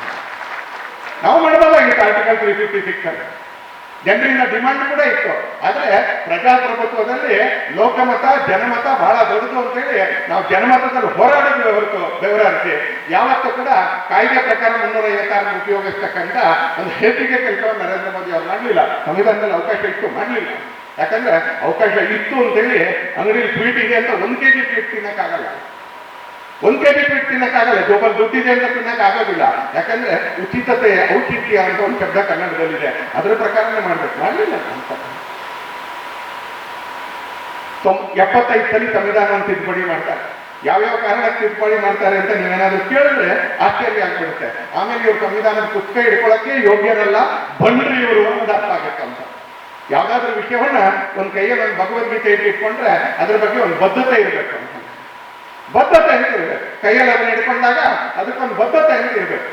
ಯಾವ ಮನುಷ್ಯ ತನ್ನದೇ ಸರ್ಕಾರದ ಪ್ರಧಾನಮಂತ್ರಿ ಲೋಕಸಭೆ ಬಿಲ್ ಅನ್ನ ಪತ್ರಿಕಾಗೋಷ್ಠಿಯಲ್ಲಿ ಹೀಗೆ ಹರಿದಾಕಿದ್ರು, ಪತ್ರಕರ್ತರ ಎದುರು ಕೈಯಲ್ಲಿ ಹರಿದಾಕಿದ್ರು ಮನಮೋಹನ್ ಸಿಂಗ್ ಕಾಲದಲ್ಲಿ. ಆ ಮನುಷ್ಯ ಸಂವಿಧಾನವನ್ನು ಹಿಡ್ಕೊಂಡು ಇಡೀ ದೇಶ ಓಡಾಡ್ತಾ ಇದ್ದಾರೆ. ಇಡೀ ದೇಶ ಓಡಾಡ್ತಾ ಇದ್ದಾನೆ. ಅದರ ನಿಧಾನಕ್ಕೆ ಅದಕ್ಕೆ ಸಿಗ್ತಾ ಇರ್ತಕ್ಕಂಥ ಅವರ ವರ್ತನೆ ಸಿಗ್ತಾ ಇರ್ತಕ್ಕಂಥ ಮರ್ಯಾದೆನೂ ಕಡಿಮೆ ಆಗಿದೆ. ಅದಕ್ಕೆ ಸಿಗ್ತಾ ಇರ್ತಕ್ಕಂಥ ಬೆಲೆನೂ ನಿಧಾನ ಕಡಿಮೆ ಆಗಿದೆ. ಹರಿಯಾಣ, ಮಹಾರಾಷ್ಟ್ರ ಆದ್ಮೇಲೆ ಈಗ ಡೆಲ್ಲಿನೂ ಗೊತ್ತಾಗುತ್ತೆ ಇದಕ್ಕೆ ಬಹಳ ಮರ್ಯಾದೆ ಸಿಗೋದಿಲ್ಲ ಜನರು. 75 ಕಾಂಗ್ರೆಸ್ ಮಾಡ್ತಾರೆ, 9 ಮತ್ತು 8 ಬಿಜೆಪಿ ಸರ್ಕಾರ ಮಾಡ್ತಾರೆ, 16 ಉಳಿದವರು ಮಾಡಿದ್ರು ಅಂತೇಳಿ. ಯಾಕೆ ಮಾಡಿದ್ರು? ನಾನು ಉಳಿದವರು ಮಾಡಿದ್ದನ್ನು ಒಂದ್ಸರಿ ಹೇಳ್ತೀನಿ. ಉಳಿದವರು ಯಾಕೆ ಮಾಡಿದ್ರು ಅನ್ನೋದನ್ನ ನಾನು ನಿಮ್ಮ ಗಮನಕ್ಕೆ ತಗೊಂಡ್ಬರ್ತೇನೆ. ಮೊದಲನೇದು ವಿ.ಪಿ. ಸಿಂಗ್ ಕಾಲದಲ್ಲಿ ಮತ್ತು ಮೊರಾರ್ಜಿ ದೇಸಾಯಿ ಕಾಲದಲ್ಲಿ ಅವರು ಕಾನ್ಸ್ಟಿಟ್ಯೂಷನ್ ಅನ್ನು ಅಮೆಂಡ್ಮೆಂಟ್ ಮಾಡ್ತಾರೆ. ಯಾಕಂದ್ರೆ ಹಕ್ಕಿದೆ, ಆ ಹಕ್ಕಿನ ಕಾರಣಕ್ಕೇನೆ ಅಮೆಂಡ್ಮೆಂಟ್ ಮಾಡ್ತಾರೆ. 368ನೇ ವಿಧಿ ಅಂತ ನಾನೇನು ಹೇಳಿದೆ, ಆ 368ನೇ ವಿಧಿಯ ಪ್ರಕಾರನೇ ಮಾಡ್ತಾರೆ. ಮೊದಲನೇದು ಮೊರಾರ್ಜಿ ದೇಸಾಯಿ ಸರ್ಕಾರ, ಇಂದಿರಾ ಗಾಂಧಿ ಸರ್ಕಾರದಲ್ಲಿ ತಂದಿದ್ದಂತ ಕೆಲವು ಮಾರಕ ತಿದ್ದುಪಡಿಗಳನ್ನ ವಾಪಸ್ ಮಾಡ್ತಾರೆ. ಅಮೆಂಡ್ಮೆಂಟ್ 38, ಅಮೆಂಡ್ಮೆಂಟ್ 39, ಅಮೆಂಡ್ಮೆಂಟ್ 42 ಇದೆಲ್ಲವನ್ನು ರಿವರ್ಸ್ ಮಾಡ್ತಾರೆ ಮೊರಾರ್ಜಿ ದೇಸಾಯಿ ಕಾಲದಲ್ಲಿ. ಹಾಗಾಗಿ ಬದುಕಿದೀವಿ ಇನ್ನು ನಾಗರಿಕರಾಗಿ. ಇಲ್ದಿದ್ರೆ ಮನುಷ್ಯರಾಗಿ ಬದುಕಬಹುದಾಗಿತ್ತು, ಆದ್ರೆ ನಾಗರಿಕರಾಗಿ ಬದುಕಲಿಕ್ಕೆ ಸಾಧ್ಯ ಇರಲಿಲ್ಲ. ಆ ಥರದ ತಿದ್ದುಪಡಿ ಬರ್ತೀನಿ. ಆ ತಿದ್ದುಪಡಿಗೆ ನಾವು 244ನೇ ತಿದ್ದುಪಡಿ ಮೊರಾರ್ಜಿ ದೇಸಾಯಿ ಸರ್ಕಾರ, ಅದು ಕೂಡ ಕೆಲವು ಅಮೆಂಡ್ಮೆಂಟ್ಗಳನ್ನ ವಾಪಸ್ ಮಾಡ್ತಾರೆ. ವಿ.ಪಿ. ಸಿಂಗ್ ಸರ್ಕಾರ 62ನೇ ಅಮೆಂಡ್ಮೆಂಟ್ ತಗೊಂಡ್ಬರ್ತಾರೆ. ಯಾಕೆ ತಗೊಂಡ್ಬರ್ತಾರೆ? SC/ST ಆಯೋಗವನ್ನ ಕಾನ್ಸ್ಟಿಟ್ಯೂಷನಲ್ ಸ್ಟೇಟಸ್ ಜೊತೆಗೆ ಸ್ಥಾಪನೆ ಮಾಡೋದಕ್ಕೆ ವಿ.ಪಿ. ಸಿಂಗ್ ಸರ್ಕಾರ ಅಮೆಂಡ್ಮೆಂಟ್ ತಗೊಂಡ್ಬರ್ತಾರೆ. 65ನೇ ತಿದ್ದುಪಡಿ ತಗೊಂಡ್ಬರ್ತಾರೆ. ಆ SC/ST ಸಮುದಾಯದ ಮೀಸಲಾತಿ ವಿಸ್ತರಣೆಗೆ 62ನೇದು. 65ನೇ ಅಮೆಂಡ್ಮೆಂಟ್ ವಿ.ಪಿ. ಸಿಂಗ್ ಸರ್ಕಾರ ತಗೊಂಡ್ ಬರುತ್ತೆ. SC/ST ಆಯೋಗದ ಸ್ಥಾಪನೆಗೆ ತಗೊಂಡ್ ಬರುತ್ತೆ. ಯಾವಾಗ? ವಿ.ಪಿ. ಸಿಂಗ್ ಸರ್ಕಾರ ಮೊನ್ನೆ 25 ವರ್ಷದ ಕೆಳಗೆ. ಅಂದ್ರೆ ಮೊದಲಿನ 40 ವರ್ಷಗಳ ಕಾಲ ಕಾಂಗ್ರೆಸ್ಸಿಗೆ ಯಾವತ್ತೂ ಚಿಂತೆನೇ ಇರಲಿಲ್ಲ SC/ST ಆಯೋಗ ಮಾಡಬೇಕು. ಅಟಲ್ಜಿ ಬರ್ತಾರೆ, ನರೇಂದ್ರ ಮೋದಿ ಅವರು ಬರ್ತಾರೆ. ಯಾವ ಕಾರಣಗಳಿಗೆ ಮಾಡ್ತಾರೆ? ಅಟಲ್ಜಿ ಮಾಡ್ತಾರೆ. ಮೊದಲನೇದು SC/ST ಎರಡೂ ಒಟ್ಟಿಗೆ ಇತ್ತು, ಇನ್ನೂ ಜಾಸ್ತಿ ಗಮನ ಬೇಕು ಅಂತ ST ಆಯೋಗಕ್ಕೆ ಅಂತ ಅಮೆಂಡ್ಮೆಂಟ್ ತಗೊಂಡ್ಬರ್ತಾರೆ. ಬ್ಯಾಕ್ಲಾಗ್ ಅದ್ರ ಬಗ್ಗೆ ಅಮೆಂಡ್ಮೆಂಟ್ ಅಂತ ತಗೊಂಡ್ಬರ್ತಾರೆ ಅಂತ ನರೇಂದ್ರ ಮೋದಿ ಅವರು ಬರ್ತಾರೆ. ಅವ್ರು ಯಾವ ಕಾರಣಕ್ಕೆ ಅಮೆಂಡ್ಮೆಂಟ್ ತಗೊಂಡ್ಬರ್ತಾರೆ? EWS ಕಾರಣಕ್ಕೆ ಅಮೆಂಡ್ಮೆಂಟ್ ತಗೊಂಡ್ಬರ್ತಾರೆ. OBC ಕಮಿಷನ್ಗೆ ಕಾನ್ಸ್ಟಿಟ್ಯೂಷನಲ್ ಸ್ಟೇಟಸ್ ಕೊಡ್ಲಿಕ್ಕೆ ಅಂತ ಅಮೆಂಡ್ಮೆಂಟ್ ತಗೊಂಡ್ಬರ್ತಾರೆ. ಕೆಲವು ಭಾಷೆಗಳಿಗೆ ಮೊನ್ನೆ ಪ್ರಾಕೃತ, ಅಸ್ಸಾಮಿಯ, ಮರಾಠಿ ಇವಕ್ಕೆ ಶಾಸ್ತ್ರೀಯ ಭಾಷೆಗೋಸ್ಕರ ಅಮೆಂಡ್ಮೆಂಟ್ ತಗೊಂಡು ಬರ್ತಾರೆ. ಸಣ್ಣ ರಾಜ್ಯಗಳಿಗೆ ಅಮೆಂಡ್ಮೆಂಟ್ ತಗೊಂಡು ಬರ್ತಾರೆ. ಅಟಲ್ಜಿ ಕಾಲದಲ್ಲಿ ಉತ್ತರಾಖಂಡ್, ಛತ್ತೀಸ್ಗಢ, ಜಾರ್ಖಂಡದ ರಚನೆಗೆ ತಗೊಂಡು ಬರ್ತಾರೆ. ಅಟಲ್ಜಿ ಕಾಲದಲ್ಲಿ ಮಂತ್ರಿ ಮಂಡಲವನ್ನ 15%ಗೆ ಸೀಮಿತ ಮಾಡೋದಕ್ಕೆ, ಅಲ್ಲಿವರೆಗೆ ಜಂಬೋ ಮಂತ್ರಿ ಮಂಡಲಗಳು ನಡೀತಾ ಇತ್ತು, 15%ಗೆ ಸೀಮಿತ ಮಾಡೋದಕ್ಕೆ ಅಮೆಂಡ್ಮೆಂಟ್ ತಗೊಂಡು ಬರ್ತಾರೆ. ಪ್ರಜಾಪ್ರತಿನಿಧಿತ್ವ ಕಾಯ್ದೆಯಲ್ಲಿ ಪಕ್ಷಾಂತರವನ್ನ ಮತ್ತಷ್ಟು ಕಡಿಮೆ ಮಾಡುವಂತ ನಿಟ್ಟಿನಲ್ಲಿ ಅಟಲ್ಜಿಯವರ ಅಮೆಂಡ್ಮೆಂಟ್ ಅಂತ ತಗೊಂಡು ಬರ್ತಾರೆ. ಹೀಗೆ ಅಟಲ್ಜಿಯವರು ಮತ್ತು ನರೇಂದ್ರ ಮೋದಿ, ವಿ.ಪಿ. ಸಿಂಗ್ ಮತ್ತು ಮೊರಾರ್ಜಿ ದೇಸಾಯಿ ಇವರು ಸಮಾಜಕ್ಕೆ ಸೋಷಿಯಲ್ ಜಸ್ಟಿಸ್, ಸಾಮಾಜಿಕ ನ್ಯಾಯ ಕೊಡ್ಲಿಕ್ಕೆ, ಆರ್ಥಿಕ ಸಮಾನತೆ ಕೊಡ್ಲಿಕ್ಕೆ, ಸೌಲಭ್ಯಗಳನ್ನ ವಿಸ್ತರಿಸಕ್ಕೆ, ಕೆಲವು ಐಡೆಂಟಿಟಿಗಳಿಗೆ ಗೌರವ ಕೊಡ್ಲಿಕ್ಕೆ, ಅದು ಸಣ್ಣ ರಾಜ್ಯ ಇರ್ಬೋದು, ಭಾಷೆಗಳಿರ್ಬೋದು, ಇದಕ್ಕೆ ಅಮೆಂಡ್ಮೆಂಟ್ ಮಾಡಿದ್ರೆ, ಅದೇ ಇಂದಿರಾ ಗಾಂಧಿ ಮತ್ತು ನೆಹರು ಕಾಲದಲ್ಲಿ ಕೆಲವು ಅಮೆಂಡ್ಮೆಂಟ್ಗಳು, ಕೇವಲ ಕೆಲವು ಅಮೆಂಡ್ಮೆಂಟ್ಗಳನ್ನ ಹೇಳ್ತೀವಿ. ಯಾಕಂದ್ರೆ ನನಗಿಂತ 3 ಜನ ಮುಂಚೆ ಎಲ್ಲ ಪ್ರಮುಖರು, ಸನ್ಮಾನ್ಯ ಸಂಸದರು ವಿಕಾಸ್ ಅವರು ಮತ್ತು ಮಹೇಂದ್ರ ಕವಿತಾಳ್ ಅವರು ಸಾಕಷ್ಟು ವಿಸ್ತಾರವಾಗಿ ಎಲ್ಲ ವಿಷಯಗಳನ್ನ ಹೇಳಿದ್ದಾರೆ. ಮೊದಲನೇ ಅಮೆಂಡ್ಮೆಂಟ್ ಜವಾಹರ್ಲಾಲ್ ನೆಹರು ತಗೊಂಡು ಬರ್ತಾರೆ. ಇನ್ನೂ ಚುನಾವಣೆನೇ ನಡೆದಿಲ್ಲ, 52ರಲ್ಲಿ ಚುನಾವಣೆ, 51ರಲ್ಲಿ ಅಮೆಂಡ್ಮೆಂಟ್ ತಗೊಂಡ್ಬರ್ತಾರೆ. ನವೆಂಬರ್ 26 ಸಂವಿಧಾನವನ್ನು ನಾವು ಸ್ವೀಕರಿಸಿದ್ದು, ಪ್ರಿಯಾಂಬಲಲ್ಲಿ ಈಗ ತಾನೇ ನಾವೆಲ್ಲರೂ ಪುನರಾವರ್ತನೆ ಮಾಡಿದ್ದೀವಿ. ಅದನ್ನು ನವೆಂಬರ್ 26 ನಾವು ಸ್ವೀಕಾರ ಮಾಡಿದ ನಂತರ ಲೋಕಸಭೆ ಅದನ್ನ 1950 ಜನವರಿ 26ಕ್ಕೆ ಅಂಗಡಿಸಿ ಅಧಿಕೃತವಾಗಿ ಗಣರಾಜ್ಯ ಆಗುತ್ತೆ. ಮೊದಲನೇ ಚುನಾವಣೆ 52ಕ್ಕೆ ನಡೆಯುತ್ತೆ. 51ರಲ್ಲಿ ಮೊದಲನೇ ಅಮೆಂಡ್ಮೆಂಟ್ ತಗೊಂಡು ಬರ್ತಾರೆ. ಎಷ್ಟು ಡಿಕ್ಟೇಟರ್ಗಳು ಇವರು ಅಂತ ಕೇಳಿದ್ರೆ, ಎಷ್ಟು ಅಸಹಿಷ್ಣುಗಳು ಇವರು ಅಂತ ಕೇಳಿದ್ರೆ, ಮೊದಲನೇ ಅಮೆಂಡ್ಮೆಂಟ್ ಆರ್ಗನೈಸರ್ ಮತ್ತು ಕ್ರಾಸ್ ರೋಡ್ಸ್ ಅನ್ನುವಂತ 2 ಪತ್ರಿಕೆ, ಆರ್ಗನೈಸರ್ ಸಂಘ ಪರಿವಾರದ ಪತ್ರಿಕೆ, ಕ್ರಾಸ್ ರೋಡ್ಸ್ ಕಮ್ಯುನಿಸ್ಟ್ ಪತ್ರಿಕೆ. ಆರ್ಗನೈಸರ್ ದಿಲ್ಲಿಯಿಂದ ಹೊರಡ್ತಿತ್ತು, ಕ್ರಾಸ್ ರೋಡ್ಸ್ ಮುಂಬೈಯಿಂದ ಹೊರಡ್ತಿತ್ತು. ನೆಹರು ನೀತಿಗಳನ್ನ ಟೀಕೆ ಮಾಡುತ್ತೆ ಅನ್ನೋ ಕಾರಣಕ್ಕೆ ಅವೆರಡನ್ನು ಬ್ಯಾನ್ ಮಾಡಲಿಕ್ಕೆ ಅವಕಾಶ ಆಗುವಂತ ರೀತಿಯಲ್ಲಿ ನೀವು ಹೇಗ್ ಬೇಕಂದ್ರೆ ಹಾಗೆ ಬರೆಯುವಾಗಿಲ್ಲ ಅಂತಕ್ಕಂಥ ಅಮೆಂಡ್ಮೆಂಟ್ ಅಂತ ತಗೊಂಡ್ಬರ್ತಾರೆ. ಪ್ರಿಯಾಂಬಲ್ ನಲ್ಲಿ ನಾನು ಏನು ಓದೋ ಫ್ರೀಡಮ್ ಆಫ್ ಎಕ್ಸ್ಪ್ರೆಷನ್, ಮೊದಲನೇ ಅಮೆಂಡ್ಮೆಂಟ್ ಏನು ಫ್ರೀಡಮ್ ಆಫ್ ಎಕ್ಸ್ಪ್ರೆಷನ್ ನ ಕುತ್ತಿಗೆ ಇಟ್ಟಿರ್ತಕ್ಕಂಥ ಅಮೆಂಡ್ಮೆಂಟ್. ಎರಡನ್ನೂ ಬ್ಯಾನ್ ಮಾಡ್ತಾರೆ. ಆಮೇಲೆ ಕೋರ್ಟ್ನಲ್ಲಿ ಅವ್ರು ಹೋಗಿ ಅದನ್ನು ವಾಪಸ್ ತೆಗಿತಾರೆ, ಅದು ಬೇರೆ ಪ್ರಶ್ನೆ. ಆದ್ರೆ ಕ್ರಾಸ್ ರೋಡ್ಸ್ ಕಮ್ಯುನಿಸ್ಟ್ ಪತ್ರಿಕೆ, ಆರ್ಗನೈಸರ್ ರಾಷ್ಟ್ರೀಯ ವಿಚಾರದ ಪತ್ರಿಕೆ, ಎರಡನ್ನೂ ಕೂಡ ಬ್ಯಾನ್ ಮಾಡ್ಲಿಕ್ಕೆ ಅಂತ ಮೊದಲನೇ ಅಮೆಂಡ್ಮೆಂಟ್ ತಗೊಂಡ್ಬರ್ತಾರೆ. ನಾನು ಆಗ್ಲೇ ಆರ್ಟಿಕಲ್ 368 ಹೇಳಿದೆ. ಆ ಆರ್ಟಿಕಲ್ 368 ಅದು ನ್ಯಾಯಾಲಯದಲ್ಲಿ ಸಂವಿಧಾನವನ್ನು ತಿದ್ದುಪಡಿ ಮಾಡಬಹುದು, but it will be upper judicial scrutiny. ನ್ಯಾಯಾಲಯದಲ್ಲಿ ನೀವು ಅದನ್ನು ಪ್ರಶ್ನಿಸಬಹುದು ಅಂತಿತ್ತು. ಆದ್ರೆ ಇಂದಿರಾ ಗಾಂಧಿ 38, 39 ಅಮೆಂಡ್ಮೆಂಟ್ಗಳಲ್ಲಿ ಅದನ್ನು ರದ್ದು ಮಾಡ್ತಾರೆ. ಸಂವಿಧಾನ ದೊಡ್ಡದಲ್ಲ, ಸಂಸತ್ ದೊಡ್ಡದು ಅಂತ ಮಾಡಿದಂತ ಪ್ರಧಾನಮಂತ್ರಿ ಯಾರು ಅಂತ ಕೇಳಿದ್ರೆ ಇಂದಿರಾ ಗಾಂಧಿ. ನಮ್ಮ ದೇಶದಲ್ಲಿ ಎಲ್ಲೂ ಕೂಡ ಒಕ್ಕಾಲಿನ ಸೈಕಲ್ ಇರೋದಿಲ್ಲ. 1 ಚಕ್ರದ ಸೈಕಲ್ ಸರ್ಕಸ್ಸಲ್ಲಿ ಮಾತ್ರ ಇರುತ್ತೆ. ಅದಕ್ಕೆ ಅದನ್ನು ದುಡ್ಡು ಕೊಟ್ಟು ಕೊಡಕ್ಕೆ ಅಂತ ಹೋಗ್ಬೇಕು. 1 ಚಕ್ರದ ಸೈಕಲ್ಲು ರಸ್ತೆ ನೋಡ್ತಕ್ಕಂತ ಹೊಟ್ಟರೆ ಆಸ್ಪತ್ರೆಗಳ ಸಂಖ್ಯೆ ಜಾಸ್ತಿ ಮಾಡಬೇಕಾಗುತ್ತೆ. ಏನೇ ಹೋಗ್ಬೇಕಂದ್ರೆ ಅದಕ್ಕೆ 2 ಗಾಡಿ ಬೇಕು. ಯಾವುದೇ ಒಂದು ವ್ಯವಸ್ಥೆಯನ್ನು ಪ್ರಜಾಪ್ರಭುತ್ವದಲ್ಲಿ ಇದೇ ಸರ್ವೋಚ್ಚ ಅಂತ ಮಾಡೋಕ್ಕಾಗೋದಿಲ್ಲ. ಹಾಗಾಗಿ ಬಾಬಾ ಸಾಹೇಬ್ ಅಂಬೇಡ್ಕರ್ ಅವರು ಯೋಚನೆ ಮಾಡಿ, ನೀವು ಒಬ್ಬ ಮನುಷ್ಯ 7 ಜನರ ಸಮಿತಿ ಎಷ್ಟೆಲ್ಲ ಯೋಚನೆ ಮಾಡ್ಕೊಂಡು ಇದನ್ನು ಮಾಡಿರ್ಬೋದು ಅಂತ ಕೇಳಿದ್ರೆ, ಅವ್ರು ಆರ್ಟಿಕಲ್ 370 ನೆಹರು ಕಾರಣಕ್ಕೆ ಅವರು ಉಲ್ಲೇಖ ಮಾಡೋದ್ರ ಜೊತೆಗೆ ಸಂವಿಧಾನದಲ್ಲಿ ಜಾರಿ ತಗೊಂಡ್ಬರೋದ್ರ ಜೊತೆಗೆ ಅದರಲ್ಲೇ ಉಪಸೆಕ್ಷನ್ ಸಿ ನಲ್ಲಿ ಈ 370 ಹೇಗೆ ರದ್ದು ಮಾಡ್ಬೋದು ಅನ್ನೋದಕ್ಕೂ ಒಂದು ವಾಕ್ಯ ಇತ್ತು. ಎಷ್ಟು ಯೋಚನೆ ಇಟ್ಟಿದ್ದಾರೆ ಅಂತ ನೀವೇ ಯೋಚನೆ ಮಾಡಿ. ನೆಹರು ಒತ್ತಡಕ್ಕೆ 370 ತರಬೇಕಾದ್ರೆ 370 ಹೇಗೆ ವಾಪಸ್ ತಗೊಳ್ಬೋದು ಅನ್ನೋದಕ್ಕೂ ಒಂದು ವಾಕ್ಯ ಇಟ್ಟರು. ಇಲ್ದಿದ್ರೆ ನಾವು ವಾಪಸ್ ತಗೊಳಕ್ಕೆ ಆಗ್ತಾ ಇರ್ಲಿಲ್ಲ. ಯಾಕಂದ್ರೆ ಇವತ್ತು 2/3 ಮೆಜಾರಿಟಿ ಸಿಗೋದು ಅಷ್ಟು ಸುಲಭ ಅಲ್ಲ.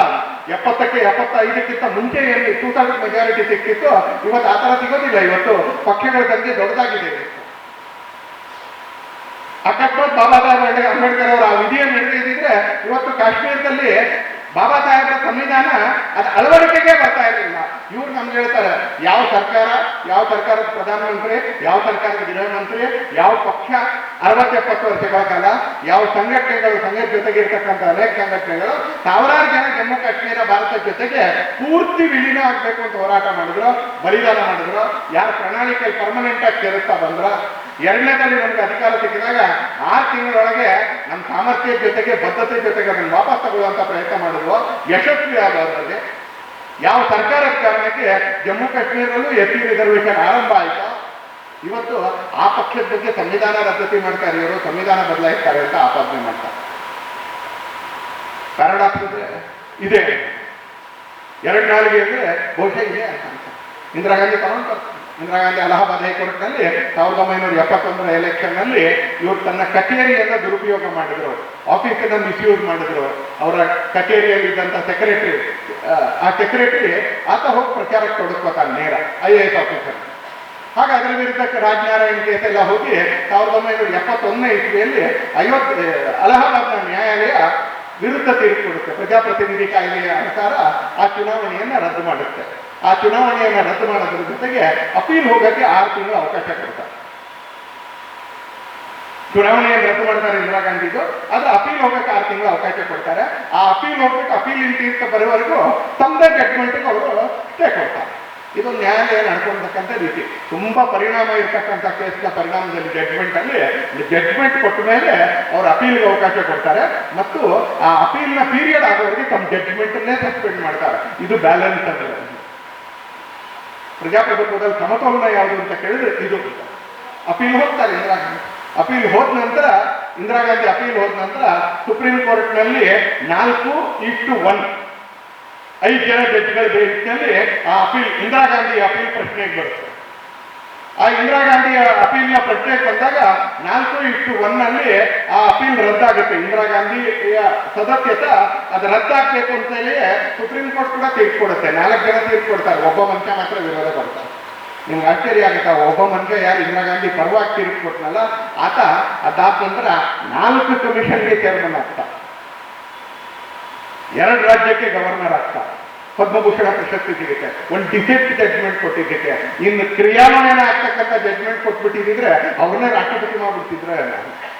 ಬರೀ ಒಂದು ಡಿಸೆಂಟ್ಮೆಂಟ್ ಉಪಯೋಗ ಇರ್ತಕ್ಕಂಥ ಡಿಸೆಂಟ್ಮೆಂಟ್ ಜಡ್ಜ್ಮೆಂಟ್ ಕೊಟ್ಟಿದ್ದಕ್ಕೆ 4 ಕಮಿಷನ್ನ ಚೇರ್ಮನ್, 2 ರಾಜ್ಯದ ರಾಜ್ಯಪಾಲ, 1 ಪದ್ಮಭೂಷಣ ಪ್ರಶಸ್ತಿ.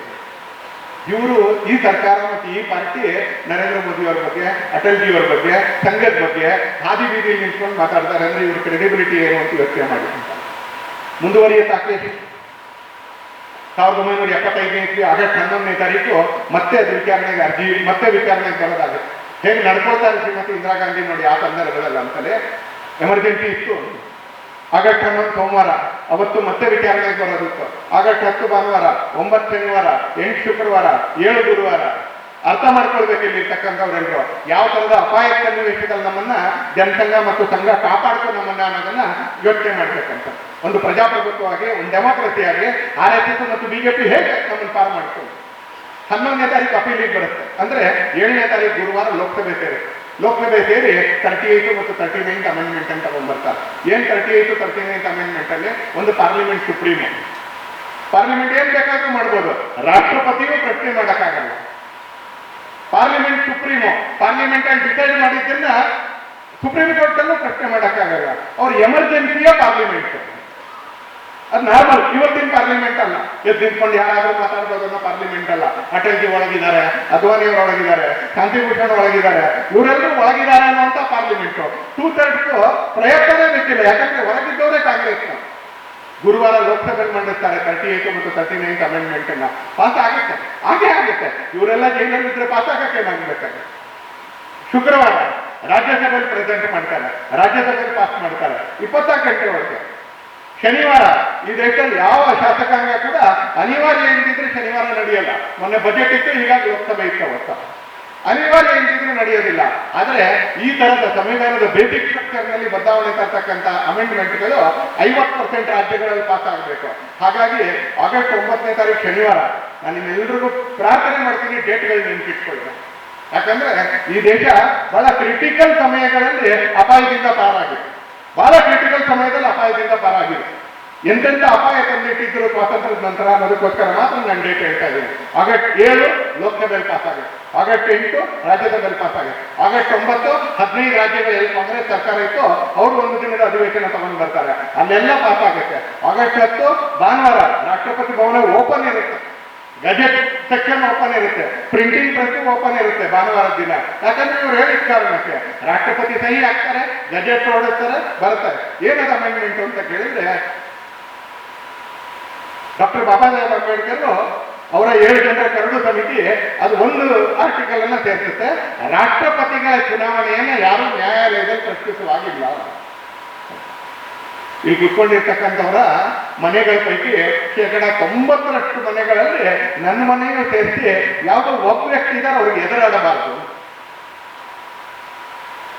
ನಮ್ಮ ದೇಶ ಸಂಸ್ಕೃತಿ ಇಲ್ಲಿ ಕುತ್ಕೊಂಡಿರ್ತಕ್ಕಂಥ 90% ಮನೆಗಳಲ್ಲಿ ನಮ್ಮನೆ ಇವ್ರು ಆಡಿದ್ದಕ್ಕೆ ಎದುರಾಡಬಾರ್ದು ಅಂತ. ಆಮೇಲೆ ನಿಧಾನಕ್ಕೆ ಹೋಗಿ ಅವ್ರನ್ನ ಕನ್ವಿನ್ಸ್ ಮಾಡೋ ಪ್ರಯತ್ನ ಪಡಿ, ಅವ್ರು ಎದುರಿಗೆ ಎದುರಾಡಬಾರ್ದು. ಒಂದು ವ್ಯವಸ್ಥೆ ಬೇಡವ ಸಮಾಜದಲ್ಲಿ, ಊರಿಗೆ ಹಿರಿಯ ಅಂತ, ಗ್ರಾಮಕ್ಕೆ ಹಿರಿಯ ಅಂತ, ಜಾತಿ ಮುಖಂಡ ಅಂತ, ಮನೆಗೆ ಒಬ್ಬ ವ್ಯವಸ್ಥೆ ಇದೆ. ಹಾಗೆ ಸಂವಿಧಾನ ರಾಷ್ಟ್ರಪತಿನ ಅದೇ ತರ ಇಡ್ತು, ಒಂದು ಜಾಗವನ್ನು ವಿವಾದ ಮಾಡಬಾರ್ದು. ಹಾಗಾಗಿ ರಾಷ್ಟ್ರಪತಿ ಚುನಾವಣೆಯನ್ನ ನ್ಯಾಯಾಲಯದಲ್ಲಿ ಪ್ರಶ್ನಿಸಕ್ಕೆ ಆಗೋದಿಲ್ಲ ಅಂತ ಡಾಕ್ಟರ್ ಬಾಬಾ ಸಾಹೇಬರು ಸೇರಿಸಿದ್ರು ಸಂವಿಧಾನದಲ್ಲಿ. ಈ 38, 39 ಅಮೆಂಡ್ಮೆಂಟ್ ಏನು ಗೊತ್ತಾ, ಇಂದಿರಾ ಗಾಂಧಿ 200 ಹೆಸರು ಸೇರಿಸಿದ್ರು. ಅದಕ್ಕೆ ನೀವು ಪ್ರಧಾನಮಂತ್ರಿ ಆಯ್ಕೆಯನ್ನು ಪ್ರಶ್ನಿಸುವಾಗಿಲ್ಲ, ಉಪರಾಷ್ಟ್ರಪತಿ ಆಯ್ಕೆಯನ್ನು ಪ್ರಶ್ನಿಸುವಾಗಿಲ್ಲ, ಸ್ಪೀಕರ್ ಆಯ್ಕೆಯನ್ನು ಪ್ರಶ್ನಿಸುವಾಗಿಲ್ಲ ಅಂತ ಅಮೆಂಡ್ಮೆಂಟ್ ಅಲ್ಲಿ ಸೇರಿಸಿದ್ರು. ತಾನು ವರ್ಷಿಸಿ ಇನ್ನಿಬ್ರು ಮುಖ್ಯಕ್ಕೆ ತಾನು ಪ್ರಧಾನಮಂತ್ರಿ ಚುನಾವಣೆಯನ್ನೇ ಪ್ರಶ್ನಿಸಬಾರ್ದು ಅಂತ ಪಕ್ಕದಲ್ಲಿ ಉಪರಾಷ್ಟ್ರಪತಿ ಮತ್ತು ಸ್ಪೀಕರ್ ಬಾಯಿಗೂ ಒಂದು ಸ್ವಲ್ಪ ಬೆಣ್ಣೆ ಹೊರಿಸ್ಬಿಟ್ರು. ಇರ್ಲಿ ಅವ್ರದ್ದು ಬರೀ ನನ್ನ ಬಾಯಿ ಮಾತ್ರ ಯಾಕೆ ಕಾಣೋದು. ಇದೆಲ್ಲವನ್ನು ವಾಪಸ್ ತಗೊಂಡು ಮೊರಾರ್ಜಿ ದೇಸಾಯಿ ಕಾಲದಲ್ಲಿ, ನಾನು ಆಗಲೇ ಹೇಳಿದ್ನಲ್ಲ, ಮೊರಾರ್ಜಿ ದೇಸಾಯಿ ಅವರು 2 ಅಮೆಂಡ್ಮೆಂಟು ಈ ಎಲ್ಲ ಅನ್ಯಾಯಗಳನ್ನ, ಅತ್ಯಾಚಾರಗಳನ್ನ, ಅನಾಚಾರಗಳನ್ನ ಕಡಿಮೆ ಮಾಡೋಕ್ಕೆ ಅಂತ ಉಪಯೋಗಿಸಿದ್ರು. ಆದ್ರೆ ಇಂದಿರಾ ಗಾಂಧಿ ತಗೊಂಡು ಬಂದಂತ ಅಮೆಂಡ್ಮೆಂಟ್ ಇದೆ. ಇಂದಿರಾ ಗಾಂಧಿ ಮತ್ತು ಕಾಂಗ್ರೆಸ್ ಈ ದೇಶಕ್ಕೆ 7 ಜನ್ಮಗಳಲ್ಲೂ ಅವ್ರು 7 ಪೀಳಿಗೆಯನ್ನು ಕೂಡ ಈ ದೇಶ ಪ್ರಜಾಸತ್ತಾತ್ಮಕವಾಗಿ ಕ್ಷಮಿಸೋದಿಲ್ಲ, ಯಾವತ್ತೂ ಕ್ಷಮಿಸಕ್ಕೆ ಸಾಧ್ಯನೇ ಇಲ್ಲ. ಯಾಕಂದ್ರೆ ಸತ್ಯ ಅನ್ನೋದು ಮುಚ್ಚಿಡಕ್ಕೆ ಬರೋದಿಲ್ಲ. ಯಾವಾಗಲೂ ಒಬ್ರು ವಿಕಾಸ್ ಅಂತವ್ರು ಹೊರಗೆ ಬಂದೇ ಬರ್ತಾರೆ, ಸತ್ಯ ತೆರೆದಿಡ್ತಾರೆ. ಅವರು ಸಮಾಜದಲ್ಲಿ ಒಪ್ಕೊಳ್ಳೋಕೆ ಅಂತ ಶುರು ಮಾಡಿಸ್ತಾರೆ, ಸತ್ಯವನ್ನು ಮುಚ್ಚಿಡಕ್ಕೆ ಬರೋದಿಲ್ಲ. 42ನೇ ಅಮೆಂಡ್ಮೆಂಟ್ ಅನ್ನು ಎಮರ್ಜೆನ್ಸಿಲೇ ತಗೊಂಡ್ಬರ್ತಾರೆ. ಮತ್ತೆ 42ನೇ ಅಮೆಂಡ್ಮೆಂಟ್ ಅಲ್ಲಿ 51ಕ್ಕಿಂತ ಜಾಸ್ತಿ ತಿದ್ದುಪಡಿ ತಗೊಂಡ್ಬರ್ತಾರೆ. ಒಂದೆರಡಲ್ಲ, 51ಕ್ಕಿಂತ ಜಾಸ್ತಿ ತಿದ್ದುಪಡಿ ತಗೊಂಡು ಬರ್ತಾರೆ. ನಮ್ಮ ಸಂವಿಧಾನದಲ್ಲಿ ಇವತ್ತು ನಾವು ಓದಿದ್ವಲ್ಲ, ಸೆಕ್ಯುಲರ್ ಮತ್ತು ಸೋಷಿಯಲಿಸ್ಟ್ ಎರಡೂ ಕೂಡ ಇರಲಿಲ್ಲ. ಇವತ್ತಿನ ಎದುರಿಗೆ ನಾನು ಘಂಟಾಘೋಷವಾಗಿ ಹೇಳಲಿಕ್ಕೆ ಅಂತ ಬಯಸ್ತೀನಿ, ಈ 2 ಶಬ್ದವನ್ನ ಸೇರಿಸಲಿಕ್ಕೆ ಡಾಕ್ಟರ್ ಬಾಬಾ ಸಾಹೇಬ್ ಅಂಬೇಡ್ಕರ್ ಅವರ ಮೇಲೆ ಕಾಂಗ್ರೆಸ್ ಅವರು ತುಂಬಾ ಒತ್ತಡ ಇತ್ತು. ಆದ್ರೆ ಚರ್ಚೆಯಲ್ಲಿ ಅವ್ರು ಭಾಷಣ ಮಾಡ್ತಾ ನಿರಾಕರಿಸ್ತಾರೆ. ಅವ್ರು ಹೇಳ್ತಾರೆ, ಒಂದು ದೇಶ ಯಾವ ಧ್ಯೇಯದ ವಿಚಾರದ ಆಧಾರದ ಮೇಲೆ ನಡೆಯಬೇಕೋ, ಯಾವ ಆರ್ಥಿಕ ವ್ಯವಸ್ಥೆಯ ಆಧಾರದ ಮೇಲೆ ನಡೀಬೇಕೋ ಅದನ್ನ ಆಯಾಯ ಕಾಲದಲ್ಲಿ ಇರ್ತಕ್ಕಂಥ ಡೈನಮಿಕ್ ಲೀಡರ್ಶಿಪ್, ಡೈನಮಿಕ್ ಸೊಸೈಟಿ ಮತ್ತು ಡೈನಮಿಕ್ ಇದು ಅವ್ರು ನಿರ್ಣಯ ತಗೊಳ್ಬೇಕು.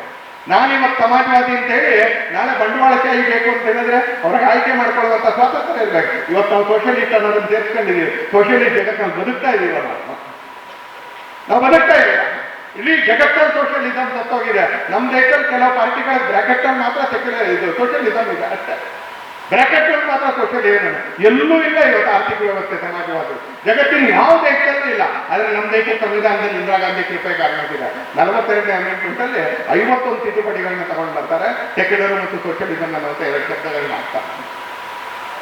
ಹೀಗೆ ಇದು ನಾನು ಹೇಳಿರ್ತಕ್ಕಂಥ ಸೀಮಿತ ಸಂಗತಿಗಳನ್ನ ಪುಸ್ತಕವನ್ನು ಖರೀದಿ ಮಾಡಿ ಅವ್ರು ಯಾವ್ಯಾವ ವಿಷಯಕ್ಕೆ ಅಮೆಂಡ್ಮೆಂಟ್ ತಗೊಂಡು ಬಂದ್ರು ಅಂತ ನೋಡಿ ಅಂತಲೇ. ಹಾಗಾದ್ರೆ ಸಂವಿಧಾನದ ಮೇಲೆ ಅತ್ಯಾಚಾರ ಮಾಡಿದವರು, ಸಂವಿಧಾನದ ಮೇಲೆ ಅನ್ಯಾಯ ಮಾಡಿದವರು, ಸಂವಿಧಾನವನ್ನ ತಿದ್ದುಪಡಿ ಅಲ್ಲ, ಸಂವಿಧಾನವನ್ನ ವಿಕೃತವಾಗಿ ಕರೆಕ್ಷನ್ ಮಾಡಿರ್ತಕ್ಕಂಥವ್ರು ಯಾರು ಅಂತ ಕೇಳಿದ್ರೆ ಇವತ್ತು ಈ ಕಾಂಗ್ರೆಸ್ ಅವರು ಮತ್ತು ನಕಲಿ ಗಾಂಧಿ ವಂಶದವರು. ಗಾಂಧಿ ಅಂತಕ್ಕಂಥ ಹೆಸರಿನಲ್ಲಿ ಇದ್ದಂಥ ಮಹಾತ್ಮನ ಉಪಯೋಗಿಸ್ಕೊಂಡು ಇವತ್ತು ತಮ್ಮ ಹೆಸರಿಗೆ ಮುಂದೆ ಗಾಂಧಿ ಸೇರಿಸ್ಕೊಂಡು ಇಡೀ ದೇಶದ ಮೇಲೆ ಮಂಕು ಬುದ್ಧಿ ಇರ್ತದ್ರಲ್ಲಿ ಇನ್ನೂ ಕೂಡ ಪಾರ್ಷಿಯಲ್ ಆಗಿ ಸಕ್ಸಸ್ಫುಲ್ ಆಗಿದ್ದಾರೆ. ಇನ್ನೂ ಕೂಡ ಇಲ್ಲಿ ಇರ್ತಕ್ಕಂಥವ್ರು ಎಲ್ಲರಿಗೂ ಕೂಡ ಒಂದು ಕರ್ತವ್ಯ ಇದೆ, ಆ ಗಾಂಧಿ ಹೆಸರಿನ ದುರುಪಯೋಗವನ್ನು ತಡೆಯಬೇಕಾಗಿತ್ತು. ಯಾವಾಗ ಅದರ ದುರುಪಯೋಗನೂ ಜನರಿಗೆ ಮಂಕು ಬುದ್ಧಿ ಇರ್ತದೆ ಒಂದು ಸ್ವಲ್ಪ ವಿಫಲ ಆಗ್ತಾ ಇದ್ದೀವಿ ಅಂತ ಅನ್ನಿಸ್ತು. ಈಗ ಹೊಸದೊಂದು ಸಾಧನ ತಗೊಂಡು ಬಂದಿದ್ದಾರೆ, ಸಂವಿಧಾನದ ಒಂದು ಹೊಸದೊಂದು ಸಾಧನ ತಗೊಂಡು ಬಂದಿದ್ದಾರೆ. ಸ್ಮಾರಕಗಳನ್ನ ನಿರ್ಮಾಣ ಮಾಡಿದ್ರು, ಬಾಬಾ ಸಾಹೇಬರಿಗೆ ಭಾರತ ರತ್ನ ಕೊಡ್ಲಿಕ್ಕೆ ಒತ್ತಾಯ ಮಾಡಿದ್ರು. ಬಾಬಾ ಸಾಹೇಬರ ಸ್ಮಾರಕಗಳು ಎಲ್ಲಾಗಬೇಕೋ ಎಲ್ಲ ಜಾಗಗಳಲ್ಲಿ ನಿರ್ವಾಹ ಮಾಡಿದ್ರು. 1926ನೇ ಇಸ್ವಿ ನವೆಂಬರ್ 26 ನ್ಯಾಯಾಂಗ ದಿನ ಅಥವಾ ವಕೀಲರ ದಿನ ಅಂತ ಆಚರಿಸ್ತಾ ಇದ್ರು. ನವೆಂಬರ್ 26 ಸಂವಿಧಾನ ಗೌರವ ದಿವಸ ಅಂತ ಆಚರಣೆ ಮಾಡಲಿಕ್ಕೆ ನರೇಂದ್ರ ಮೋದಿ ಅವರು ಮುಖ್ಯಮಂತ್ರಿ ಆದ ಕಾಲದಲ್ಲಿ ಪ್ರಾರಂಭ ಮಾಡಿದ್ರು. ಪ್ರಧಾನಮಂತ್ರಿ ಅವರಾಗಿದ್ದು ಈ ದೇಶಕ್ಕೆ ತಗೊಂಡೋದು ಅಂತದೆ. ಇವತ್ತು ಅಂತ ಪಕ್ಷ, ಅಂತ ನೇತೃತ್ವ, ಅಂತ ಮಾತ್ರ ಸಂಘಟನೆ ಬಗ್ಗೆ ಕೆಟ್ಟಡಿಸುವಂತ ಪ್ರಯತ್ನ ಮಾಡ್ತಾ ಇದೆ ಅಂತಲೇ ಇದನ್ನ ಜನರಿಗೆ ತೆರೆದಿರಬೇಕೋ ಬೇಡವೋ. ಯಾಕಂದ್ರೆ ಇವತ್ತು ತಮ್ಮ ಕೈಯಲ್ಲಿ ಇರ್ತಕ್ಕಂಥ ಕೆಲವು ವ್ಯವಸ್ಥೆಗಳ ಜೊತೆಗೆ ಈ ತರದ ಅಪಪ್ರಚಾರವನ್ನ ಪ್ರತಿಯೊಂದರಲ್ಲೂ ಪ್ರತಿ ಸಮಾಜವನ್ನ ವಿಂಗಡಿಸುತ್ತೆ. ಯಾವ ಜಾತಿ, ಯಾವ ಸಮುದಾಯ, ಯಾವ ಪ್ರದೇಶ ಒಂದು ಏಕತೆಯ ಭಾವನೆಯ ಜೊತೆಗೆ ಈ ದೇಶದಲ್ಲಿ ಮುನ್ನಡೆಯಕ್ಕೆ ಅಂತ ಶುರು ಮಾಡ್ತಾರೋ ಕೂಡಲೇ ಅಲ್ಲ ಅದರ ನಡುವೆ ವಿಭಜನೆಯನ್ನು ಉಂಟಾಕುವಂತ ಪ್ರಯತ್ನ ಆರಂಭ ಆಗುತ್ತೆ ಒಂದೇ. ಹಾಗೆ ಸಂವಿಧಾನ, ಹಾಗೆ ಡಾಕ್ಟರ್ ಬಾಬಾ ಸಾಹೇಬ್ರ ಬಗ್ಗೆ ಆಗ್ತಾ ಇರ್ತಕ್ಕಂಥ ಸಂಗತಿ. ಇವತ್ತು ಡಾಕ್ಟರ್ ಬಾಬಾ ಸಾಹೇಬ್ ಅಂಬೇಡ್ಕರ್ ಅವರ ಬಗ್ಗೆ ನಾನು ಆರಂಭದಲ್ಲಿ ಹೇಳಿದಂಥ ಶ್ಲೋಕದಿಂದ ಹಿಡಿದು ಅನೇಕ ಘಟನೆಗಳನ್ನ ನಿಮ್ಮ ಎದುರಿಗೆ ನಾನು ಕೆಲವೊಂದು ಮಾತ್ರ ತೆರೆದಿಟ್ಟಿದ್ದೀನಿ. ನಾನೇನು ಪೂರ್ತಿ ತೆರೆದಿಟ್ಟಿದ್ದೀನಿ ಅಂತ ಇಲ್ಲ ಅಂತ. ಅಷ್ಟು ಸಮಯನೂ ಇಲ್ಲ, ಒಂದು ಕಾರ್ಯಕ್ರಮದಲ್ಲಿ ಅದನ್ನು ಹೇಳುವಷ್ಟು ಕಡಿಮೆ ಕೂಡ ಇಲ್ಲ. ಆದರೆ ಕೆಲವೊಂದು ತೆಗೆದಿಟ್ಟಿಲ್ಲ. ಆರ್ಟಿಕಲ್ 370 ತೆಗೆದಾಕಕ್ಕೆ ಅಂತಲೂ ಈ ಪಕ್ಷ ಆರಂಭ ಆಯಿತು, ಭಾರತೀಯ ಜನತಾ ಪಕ್ಷ. ಅದನ್ನು ತೆಗೆದಾಕುವವರೆಗೂ ಪ್ರಣಾಳಿಕೆಯಲ್ಲಿ ಸೇರಿಸ್ತಾನೇ ಬಂದ. 50 ವರ್ಷದಿಂದ ಪ್ರಣಾಳಿಕೆಯಲ್ಲಿ ಸೇರಿಸ್ತಾ ಬಂದಿದೆ. ನಾವೇನು ಮುಚ್ಚುಮನ ಮಾಡಲಿಲ್ಲ, ಸಡನ್ ಆಗಿ ಬಿಲ್ ತಂದುಬಿಟ್ವಿ ಅಂತ. 52ನೇ ಇಸ್ವಿಯಿಂದ ನಾವು ಪ್ರಣಾಳಿಕೆಯಲ್ಲಿ ಸೇರಿಸ್ತಾ ಇದ್ದೀವಿ. ಸಡನ್ ಆಗಿ ಎಲ್ಲಿಂದ ಬಿಲ್ ತಗೊಂಡ್ರು? ಎಮರ್ಜೆನ್ಸಿಯಲ್ಲಿ ಮೂಲಭೂತ ಹಕ್ಕುಗಳನ್ನ ಹಿಸುಕಿದಾಗ ಇಲ್ಲಿ ನನ್ನ ಎದುರು ಕೂತ್ಕೊಂಡಿರ್ತಕ್ಕಂಥ ಅನೇಕ ಜನ ಜೈಲಿಗೆ ಹೋಗಿದ್ದಾರೆ. ಇವತ್ತು ಪ್ರಜಾಪ್ರಭುತ್ವದಲ್ಲಿ ನಾವು ನಿರಂಬಳವಾಗಿ ಉಸಿರಾಡ್ತಾ ಇದ್ರೆ ಇಲ್ಲಿ ಕೂತ್ಕೊಂಡಿರ್ತಕ್ಕಂಥ ಅನೇಕರು ಜೈಲಿಗೆ ಹೋದ್ರಲ್ಲ 2 ವರ್ಷ 2.5 ವರ್ಷ. ಆ ಕಾರಣಕ್ಕೆ ಆಗಿ ಕಾಂಗ್ರೆಸ್ ಕೊಟ್ಟಿರ್ತಕ್ಕಂಥ ಭಿಕ್ಷೆ ಅಲ್ಲ ನಮಗಿಲ್ಲ, ನಾವು ಪಡ್ಕೊಂಡಿರ್ತಕ್ಕಂಥ ಸ್ಥಾನ ನಮಗಿಲ್ಲ. ಆ ಹೋರಾಟದ ಕಾರಣ ಇವತ್ತು ಆ ಥರದ ಸಂಘಟನೆಗಳು ಮತ್ತು ಆ ಥರದ ವಿಚಾರದ ಬಗ್ಗೆ ಕೆಸರಿರ್ತಕ್ಕಂಥ ಒಂದು ಗಂಭೀರವಾಗಿರ್ತಕ್ಕಂಥ ಪ್ರಯತ್ನ ವಿಶೇಷವಾಗಿ ಕಳೆದ ಚುನಾವಣೆಯ ಸುತ್ತಮುತ್ತ ನಡೆಯುತ್ತೆ. ನಾವು ಅದರಿಂದ ಹೆದರಿದ್ದೀವಿ ಅಂತ ಇಲ್ಲ, ನಾವು ಅದರಿಂದ ಆತಂಕಿತರಾಗಿದ್ದೀವಿ ಅಂತ ಏನಿಲ್ಲ. ಯಾಕಂದ್ರೆ ಈ ಸಮಾಜ ಕಾಲಘಟ್ಟದಲ್ಲಿ ಆ ಥರದ ಎಲ್ಲ ಸವಾಲುಗಳನ್ನ ಅತ್ಯಂತ ಸಮರ್ಥವಾಗಿ ಎದುರಿಸ್ಕೊಂಡು ಬಂದಿದೆ. ಡಾಕ್ಟರ್ ಬಾಬಾ ಸಾಹೇಬ್ ಅಂಬೇಡ್ಕರ್ ಕೂಡ ಆ ಥರ ಸವಾಲನ್ನು ಎದುರಿಸಿದಂಥ ಒಂದು ಸಂಕೇತ ಈ ದೇಶದಲ್ಲಿ. ಇದಲ್ಲದೆ ಸಿಂಬಲಿಸಮ್ ಆಫ್ ದಟ್ ಆಕ್ಟಿವಿಟಿ, ಸಂಘಟನೆ, ಸಂಘರ್ಷ, ಶಿಕ್ಷಣ ಅನ್ನುವಂಥ 3 ವಿಚಾರದ ಜೊತೆಗೆ ಭಾರತದ ಸಂಸ್ಕೃತಿ ಆಧಾರದ ಮೇಲೆ ನಮ್ಮ ಜೀವನದ ಅನೇಕ ಸಂಗತಿಗಳನ್ನ ಕಟ್ಕೊಳ್ಬೇಕು, ಅನ್ಯಾಯಗಳಿಗೆ ಉತ್ತರವನ್ನು ಕೊಟ್ಕೊಳ್ಬೇಕು, ಹಕ್ಕುಗಳನ್ನ ಪಡ್ಕೊಳ್ಬೇಕು. ಅದರಲ್ಲೇನು ರಾಜಿ ಇಲ್ಲ.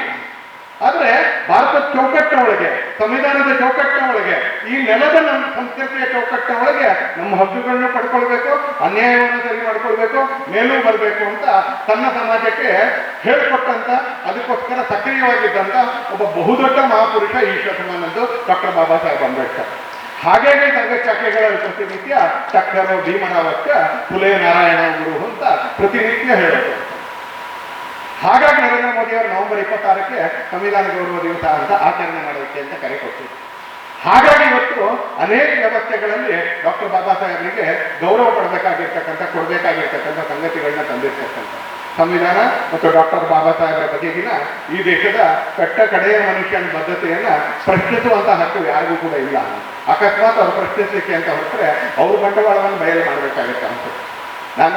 ನೀವು ಇದನ್ನ ಈ ಪುಸ್ತಕವನ್ನು ಕೊಂಡ್ಕೊಳ್ಳಿ ಅಂತ ಅದಕ್ಕೆ ನಾನು ಪ್ರಾರಂಭದಲ್ಲಿ ಹೇಳಿದ್ದೆ ಅಂತ. ಯಾಕಂದ್ರೆ ವಿಕಾಸ ಎಲ್ಲ ಸಂಗತಿಗಳನ್ನ ಬರೆಯೋವರೆಗೆ ನಾನು ಪ್ರಾಮಾಣಿಕವಾಗಿ ಹೇಳ್ತೀನಿ, ಇದರಲ್ಲಿ 10% ನಮ್ಗೆ ಗೊತ್ತಿರಲಿಲ್ಲ. Not even 10%. ಈಗಲೂ ವೇದಿಕೆಯಲ್ಲಿ ಶ್ರೀನಿವಾಸ ಪೂಜಾರಿ ಅವರು ಮಾತಾಡ್ತಾ ಇರುವಾಗ ನನ್ನ ಡೌಟ್ಗಳನ್ನ ನಾನು ಪರಿಹರಿಸ್ಕೊಳ್ತಾನೆ ಇದ್ದೆ ಅನ್ಸ್ತದೆ. ರಾಜ್ಯಸಭೆ ಸದಸ್ಯರಾಗಿ ಡೇಟ್ ಯಾವುದು, ರಾಜೀನಾಮೆ ಕೊಟ್ಟಿದ್ದ ಡೇಟ್ ಯಾವುದು ತಿಳ್ಕೋಬೇಕಂತ ಅನ್ಸ್ತದೆ. ಅದನ್ನು ತಿಳ್ಕೊಂಡು ಕಾಂಗ್ರೆಸ್ ಅವರು ಮಾಡ್ತಾ ಇರ್ತಕ್ಕಂಥ ಅರ್ಬನ್ ನಕ್ಸಲರು ಮಾಡ್ತಾ ಇರ್ತಕ್ಕಂಥ, ನಗರದ ನಕ್ಸಲರು ಮಾಡ್ತಾ ಇರ್ತಕ್ಕಂಥ ಸಮಾಜವನ್ನ ಒಡಿತಕ್ಕಂಥ ಪ್ರಯತ್ನಗಳೇನಿದೆ, ಆ ಒಡಿತಕ್ಕಂಥ ಪ್ರಯತ್ನಗಳಿಗೆ ನಮ್ಮ ಸರ್ಕಾರ ಮುಖಾಂತರ ನಾವು ಉತ್ತರ ಕೊಡಬೇಕು. We don't want to create noise. ನಮ್ಗೆ ಗದ್ದಲ ಮಾಡಬೇಕು ಅಂತಕ್ಕಂಥ ಅವಶ್ಯಕತೆ ಎಲ್ಲ ಮಾಡೋದೇ ಇಲ್ಲ. ಆದರೆ ನಾವು ನಮ್ಮ ಸರ್ಕಾರದ ಮುಖಾಂತರ ಈ ಎಲ್ಲ ಸಂಗತಿಗಳನ್ನ ನಾವು ಎದುರಿಸ್ತಕ್ಕಂಥವ್ರೆ, ಅದನ್ನು ಎದುರಿಸ್ತಾ ಬಂದಿದ್ದೀವಿ, ಇದನ್ನು ಕೂಡ ಎದುರಿಸ್ತೀವಿ, ನಾವು ಸಫಲರಾಗ್ತೀವಿ. ಯಾಕಂದ್ರೆ ನಮಗೆ ಸಂವಿಧಾನದ ಬಗ್ಗೆ ಬದ್ಧತೆಯೂ ಇದೆ, ಬಾಬಾ ಸಾಹೇಬ್ರ ಬಗ್ಗೆ ಗೌರವನೂ ಇದೆ, ಹಾಗೆ ಈ ದೇಶ ಒಂದು ಅನ್ನೋದ್ರ ಬಗ್ಗೆ ಅಪಾರವಾಗಿರ್ತಕ್ಕಂಥ ನಂಬಿಕೆ ಕೂಡ ಇದೆ ಅಂತ. ಹಾಗೆ ಇದನ್ನ ಜನಮಾನಸದಲ್ಲಿ ಒಡಮೂಡಿಸ್ಲಿಕ್ಕೆ ಬೇಕಾಗಿರ್ತಕ್ಕಂಥ ಪರಿಶ್ರಮ ಹಾಕುವಂಥ ಮನಸ್ಸು ಮತ್ತು ಪರಿಶ್ರಮ ಹಾಕುವಂಥ ಸಾಮರ್ಥ್ಯ ಇವೆರಡೂ ಕೂಡ ಇದೆ. ನಿಮ್ಮೆಲ್ಲರ ಸಹಕಾರದ ಜೊತೆಗೆ ಅದನ್ನು ಮಾಡ್ತೀವಿ ಅಂತ ಹೇಳ್ತಾ ಒಂದ್ಸಲಿ ಸಮಾಜದಲ್ಲಿರ್ತಕ್ಕಂಥ ಕಡೆ ವ್ಯಕ್ತಿಯ ಮಧ್ಯದಲ್ಲೂ ಕೂಡ ನಾವು ಈ ಸತ್ಯವನ್ನು ತೆರೆದಿಡಬೇಕು ಅಂತ ನಿಮ್ಮ ಹತ್ರ ವಿನಂತಿ ಮಾಡ್ತಾ ಮತ್ತೊಂದ್ಸಲಿ ಈ ಪುಸ್ತಕವನ್ನು ಕೊಂಡುಕೊಳ್ಳಿ, ಓದಿ ಅಂತ ವಿನಂತಿ ಮಾಡ್ತಾ, ಈ ಪುಸ್ತಕವನ್ನು ಕೊಂಡ್ಕೊಂಡ ನಂತರ ಮನೆಗೆ ತಗೊಂಡೋಗಿ ರಿಟೈರ್ ಆದ್ಮೇಲೆ ಓದೋಣ ಅಂತ ಇಡಕ್ಕೆ ಅಂತ ಹೋಗ್ಬೇಡಿ. ಮುಂದಿನ ವರ್ಷ ಯಾವಾಗಾದ್ರೂ ಪುಸ್ತಕ ಸಿಕ್ಕಾಗ ಓದೋಣ ಅಂತ ಹೋಗ್ಬೇಡಿ. ಯಾಕಂದ್ರೆ ಮೈಸೂರಿನಲ್ಲಿ ನಮ್ಮೊಬ್ರು ಹಿರಿಯರು ಅವ್ರು ತುಂಬಾ ಪುಸ್ತಕ ಕೊಂಡ್ಕೊಳ್ತಾ ಇದ್ದಾರೆ. ಅವ್ರು ಕೇಳ್ತಾ ಇದ್ದೆ, ನಾನೇ ಕೇಳ್ತಾ ಇದ್ದೆ ಅಂತ, ಇಷ್ಟೊಂದು ಪುಸ್ತಕ ಕೊಂಡ್ಕೊಳ್ತೀರಲ್ಲ, ಅದು ರಿಟೈರ್ ಆದ್ಮೇಲೆ ಓದಕ್ಕೆ ಅಂತ ಬೇಕು ಅಂತ ಕೊಂಡ್ಕೊಂಡಿದ್ದೀನಿ. ಇದು ರಿಟೈರ್ ಆದ್ಮೇಲೆಲ್ಲ, ಇವತ್ತೇ ಓದಕ್ಕೆ ಶುರು ಮಾಡ್ಬೇಕಾಗಿರ್ತಕ್ಕಂಥದ್ದು. ನರೇಂದ್ರ ಮೋದಿಯವರು ಎರಡು ದೊಡ್ಡ ಕೆಲಸ ಮಾಡಿದ್ರು ಪ್ರಧಾನಮಂತ್ರಿ ಆದ್ಮೇಲೆ. ನೀವೇ ಯೋಚನೆ ಮಾಡಿ, ನಾನು ಆ ವಿಷಯ ಹೇಳ್ತೀನಿ, ನೀವೇ ಆಲೋಚನೆ ಮಾಡಿ. ಇಲ್ಲಿರ್ತಕ್ಕಂಥ ಎಷ್ಟು ಜನರ ಮನೆಗಳಲ್ಲಿ ಈಗ ಒಂದು 3-4 ವರ್ಷಕ್ಕಿಂತ ಮುಂಚೆ ಮನೆಯ ವಾರ್ಡ್ರೋಬ್ನಲ್ಲಿ ರಾಷ್ಟ್ರಧ್ವಜವು ಒಂದು ಅನಿವಾರ್ಯ ಐಟಮ್ ಅಂತ ಇಲ್ಲಿ ಎಷ್ಟು ಜನರ ಮನೆಯಲ್ಲಿ 3-4 ವರ್ಷದ ಕೆಳಗಿತ್ತು ಅಂತ ಕೇಳಿದ್ರೆ ನಾನು ಅನ್ಕೊಳ್ತೀನಿ ನಾಟ್ ಇವನ್ ಸಿಂಗಲ್ ಪರ್ಸನ್. ಇವತ್ತು ನನ್ನ ರೂಮ್ನಲ್ಲೂ ಕೂಡ ನನ್ನ ರಾಷ್ಟ್ರಧ್ವಜ ಇದೆ. ಯಾಕಂದ್ರೆ ನಾನು ಆಗಸ್ಟ್ 15ಕ್ಕೆ ಹಾರಿಸ್ಬೇಕು, ಹೊರಗಾಡ್ತಿರೋದ್ರಲ್ಲಿ ಹಾರಿಸ್ಬೇಕು. ಆ ಹಾರಿಸಿದಾಗ ಪ್ರತಿ ವರ್ಷನೂ ಕೊಂಡ್ಕೊಂಡು ಬರಬೇಕಾಗಿಲ್ಲ, ಹೋದ ವರ್ಷದಲ್ಲಿ ಈ ವರ್ಷನೂ ಹಾರಿಸ್ಬೇಕು ಅಂತಲ್ಲ. ನಾವು ಆಗಸ್ಟ್ 15 ಜನವರಿ 26 ಎಲ್ಲಿವರೆಗೆ? ಅದು 10ನೇ ಕ್ಲಾಸಿನವರೆಗೆ. ಯಾಕೆ? ಅಟೆಂಡೆನ್ಸ್ ಹೆದರಿಕೆಗೆ. ಫಸ್ಟ್ PUC ಬಂದ್ಮೇಲೆ ಅಟೆಂಡೆನ್ಸ್ ಹೆದರಿಕೆ ಏನೂ ಇಲ್ಲ. ಹೀಗಾಗಿ ಅರ್ಧದೈತೇನೆ NCC ಹುಡುಗರಿಗೆ, NSS ಹುಡುಗರಿಗೆ, ರಾಷ್ಟ್ರಧ್ವಜಾನ ಯಾರಿಗೆ? NCC ಹುಡುಗರಿಗೆ, ರಾಷ್ಟ್ರಧ್ವಜಾನ ಯಾರಿಗೆ? NSS ಹುಡುಗರಿಗೆ, NCC ಹುಡುಗರಿಗೆ, NSS ಹುಡುಗಿಯರಿಗೆ. ಇದು ಅಲ್ಲ ಅನ್ನೋಂಥವ್ರು ಯಾರಾದ್ರೂ ಇದ್ರೆ ಆಮೇಲೆ ನನಗೆ ಸಿಕ್ಕರಿ ಅಂತಲ್ಲ, ಅಲ್ಲ ಅನ್ನೋಂಥವ್ರು ಇದ್ರೆ. ನಾನು ಎಲ್ಲಿವರೆಗೆ NCC ಇದ್ದೆ ಅಲ್ಲಿವರೆಗೆ ನಾನು ಕೂಡ ಹೋಗ್ತಿದ್ದೆ. ಯಾವತ್ತು NCC ಇಂದ ಮುಕ್ತನಾದೆ ನಾನು, ಅದಾದ ನಂತರ ನಾನು ಕೂಡ ಹೋಗಿದ್ದೆ. ಇದು ಬಿಟ್ಟರೆ ರಾಷ್ಟ್ರಧ್ವಜ ಎಲ್ಲಿ ಅಂತ ಕೇಳಿದ್ರೆ ಸರ್ಕಾರಿ ಕಚೇರಿಗಳಲ್ಲಿ. ಇದು ಬಿಟ್ಟರೆ ರಾಷ್ಟ್ರಧ್ವಜ ಅಂದ್ರೆ ಎಲ್ಲಿ ಅಂದ್ರೆ ಆ ಕ್ರಿಕೆಟ್ ಟೀಮ್ನವ್ರು ಗೆದ್ದರೆ ಹೆಗಲ ಮೇಲೆ ಹಾಕೊಂಡು ಆ ಸ್ಟೇಡಿಯಂನಲ್ಲಿ ಓಡಾಡ್ತಾ ಇರೋ ರಾಷ್ಟ್ರಧ್ವಜ. ಇದು ಬಿಟ್ಟರೆ ಭಾವನಾತ್ಮಕ ಕ್ಷಣದಲ್ಲಿ ಸೈನಿಕರು ದೇಶಕ್ಕೋಸ್ಕರ ಬಲಿದಾನ ಮಾಡಿದಾಗ ಅವರ ಪಾರ್ಥಿವ ಶರೀರ ರಾಷ್ಟ್ರಧ್ವಜದಲ್ಲಿ ಸುತ್ತಕೊಂಡು ಮನೆಗಳಿಗೆ ಬರ್ತಿತ್ತು ಅಂತಾನೆ. ಇದೆಲ್ಲವೂ ವಿಶೇಷ ಸಂದರ್ಭಗಳಲ್ಲಿ, ಕೆಲವು ಬಲಿದಾನದ್ದು, ಕೆಲವು ವಿಶೇಷ ಸಂದರ್ಭಗಳು. ಸಾಮಾನ್ಯ ಜನರ ನಡವಳಿಕೆಯಲ್ಲಿ, ಸಾಮಾನ್ಯ ಜನರ ಜೀವನದಲ್ಲಿ ರಾಷ್ಟ್ರಧ್ವಜ ಎಲ್ಲಿತ್ತು ಅಂತ ಯೋಚನೆ ಮಾಡಿ. ಇಲ್ಲದೇ ಇರೋ ಕಾನೂನನ್ನು ಹಾಕ್ಬಿಟ್ಟು ಇದೇ ಅಂಗಡಿದು, ಇದೇ ನೇಗೆದು ರಾಷ್ಟ್ರಧ್ವಜ ತಗೊಳ್ಬೇಕು, ಅದನ್ನು ಇಷ್ಟೊತ್ತಿಂದ ಇಷ್ಟೊತ್ತವರೆಗೆ ಹಾರಿಸ್ಬೇಕು, ಇಷ್ಟೇ ಎತ್ತರದಲ್ಲಿ ಹಾರಿಸ್ಬೇಕು, ಇದೇ ಸೈಜ್ ಸರಿ ಇದೆ, ಪ್ರಪೋರ್ಷನಲ್ ಸೈಜ್ ಸರಿ ಇದೆ ಅಂತಂದ್ರೆ ಮೋದಿಯವರ ಸರ್ಕಾರ ಬಂದ ನಂತರ ಅದರಲ್ಲಿರ್ತಕ್ಕಂಥ ಅನೇಕ ನಿಯಮಗಳಿಗೆ ಬದಲಾವಣೆ ತಗೊಂಡು ಬಂದು ಇವತ್ತು ಇಲ್ಲಿರ್ತಕ್ಕಂಥ 50% ಜನ ಕಾರ್ಯಕರ್ತರು ಮತ್ತು ಹಿತೈಷಿಗಳ ಮನೆಗಳಲ್ಲಿ ನಾನು ನಿಶ್ಚಿತವಾಗಿ ಹೇಳ್ತೀನಿ, ಮನೆ ವಾರ್ಡ್ರೋಬ್ನಲ್ಲಿ ಇವತ್ತು ರಾಷ್ಟ್ರಧ್ವಜ ಇದೆ. It has become A part and parcel of our every day life. ಅದು ನಮ್ಮ ನಿತ್ಯದ ಜೀವನದ ಒಂದು ಭಾಗ ಆಗಿದೆ ರಾಷ್ಟ್ರಧ್ವಜ. ಹಾಗೆ ಸಂವಿಧಾನ ಕೂಡ ನಮ್ಮ ನಿತ್ಯ ಜೀವನದ ಒಂದು ಭಾಗ ಆಗಬೇಕು. ರಾಷ್ಟ್ರೀಯ ಸ್ವಯಂ ಸೇವಕ ಸಂಘಕ್ಕೆ 100 ವರ್ಷ ಆಗ್ತಾ ಇದೆ. ಅದರಲ್ಲಿ 5 ಬದಲಾವಣೆ ತರಬೇಕು ಅಂತ ಅನ್ಕೊಂಡಿರ್ತಕ್ಕಂಥದ್ರಲ್ಲಿ ನಾಗರಿಕ ಕರ್ತವ್ಯಗಳು ಒಂದು. ಆ ಸಿವಿಕ್ ಡ್ಯೂಟೀಸ್ ಎಲ್ಲಿಂದ ಉಗಮ ಆಗುತ್ತೆ? ಅದು ಕಾನ್ಸ್ಟಿಟ್ಯೂಷನ್ ಇಂದ ಬರ್ತಕ್ಕಂಥ. ಆ ಸಿವಿಕ್ ಡ್ಯೂಟೀಸ್ನ ಉಗಮ ಎಲ್ಲಾಗುತ್ತೆ ಅಂತ ಕೇಳಿದ್ರೆ ಅದು ಸಂವಿಧಾನದಿಂದ ಮೂಡಿ ಬರ್ತಕ್ಕಂಥ ಪ್ರಿನ್ಸಿಪಲ್ಸ್, ಸಂವಿಧಾನದಲ್ಲಿ ಮೂಡಿ ಬರ್ತಕ್ಕಂಥ ಕಲ್ಪನೆಗಳು. ನಾವು ಆ ಸಂವಿಧಾನ ಕೂಡ it should become part and parcel of every days life. ಅದು ಯಾವುದೋ ಒಂದು ಸಂಘಟನೆ ಕಾರಣಕ್ಕಲ್ಲ, ನಮ್ಮೆಲ್ಲರ ನಿತ್ಯ ಜೀವನದ ಒಂದು ವಸ್ತುವಾಗಬೇಕು, ನಮ್ಮೆಲ್ಲರ ನಿತ್ಯ ಜೀವನದಲ್ಲಿ ಅದು ಇರ್ತಕ್ಕಂಥ ವಿಷಯ ಆಗಬೇಕು, ರಾಷ್ಟ್ರಧ್ವಜದ ತರನೇ ಆಗಬೇಕು ಅಂತ ಮಾತ್ರ ನಿಮ್ಮ ಹತ್ರ ಮನವಿ ಮಾಡ್ತಾ ಇವತ್ತಿನ ಎಲ್ಲ ವಿಷಯಗಳನ್ನ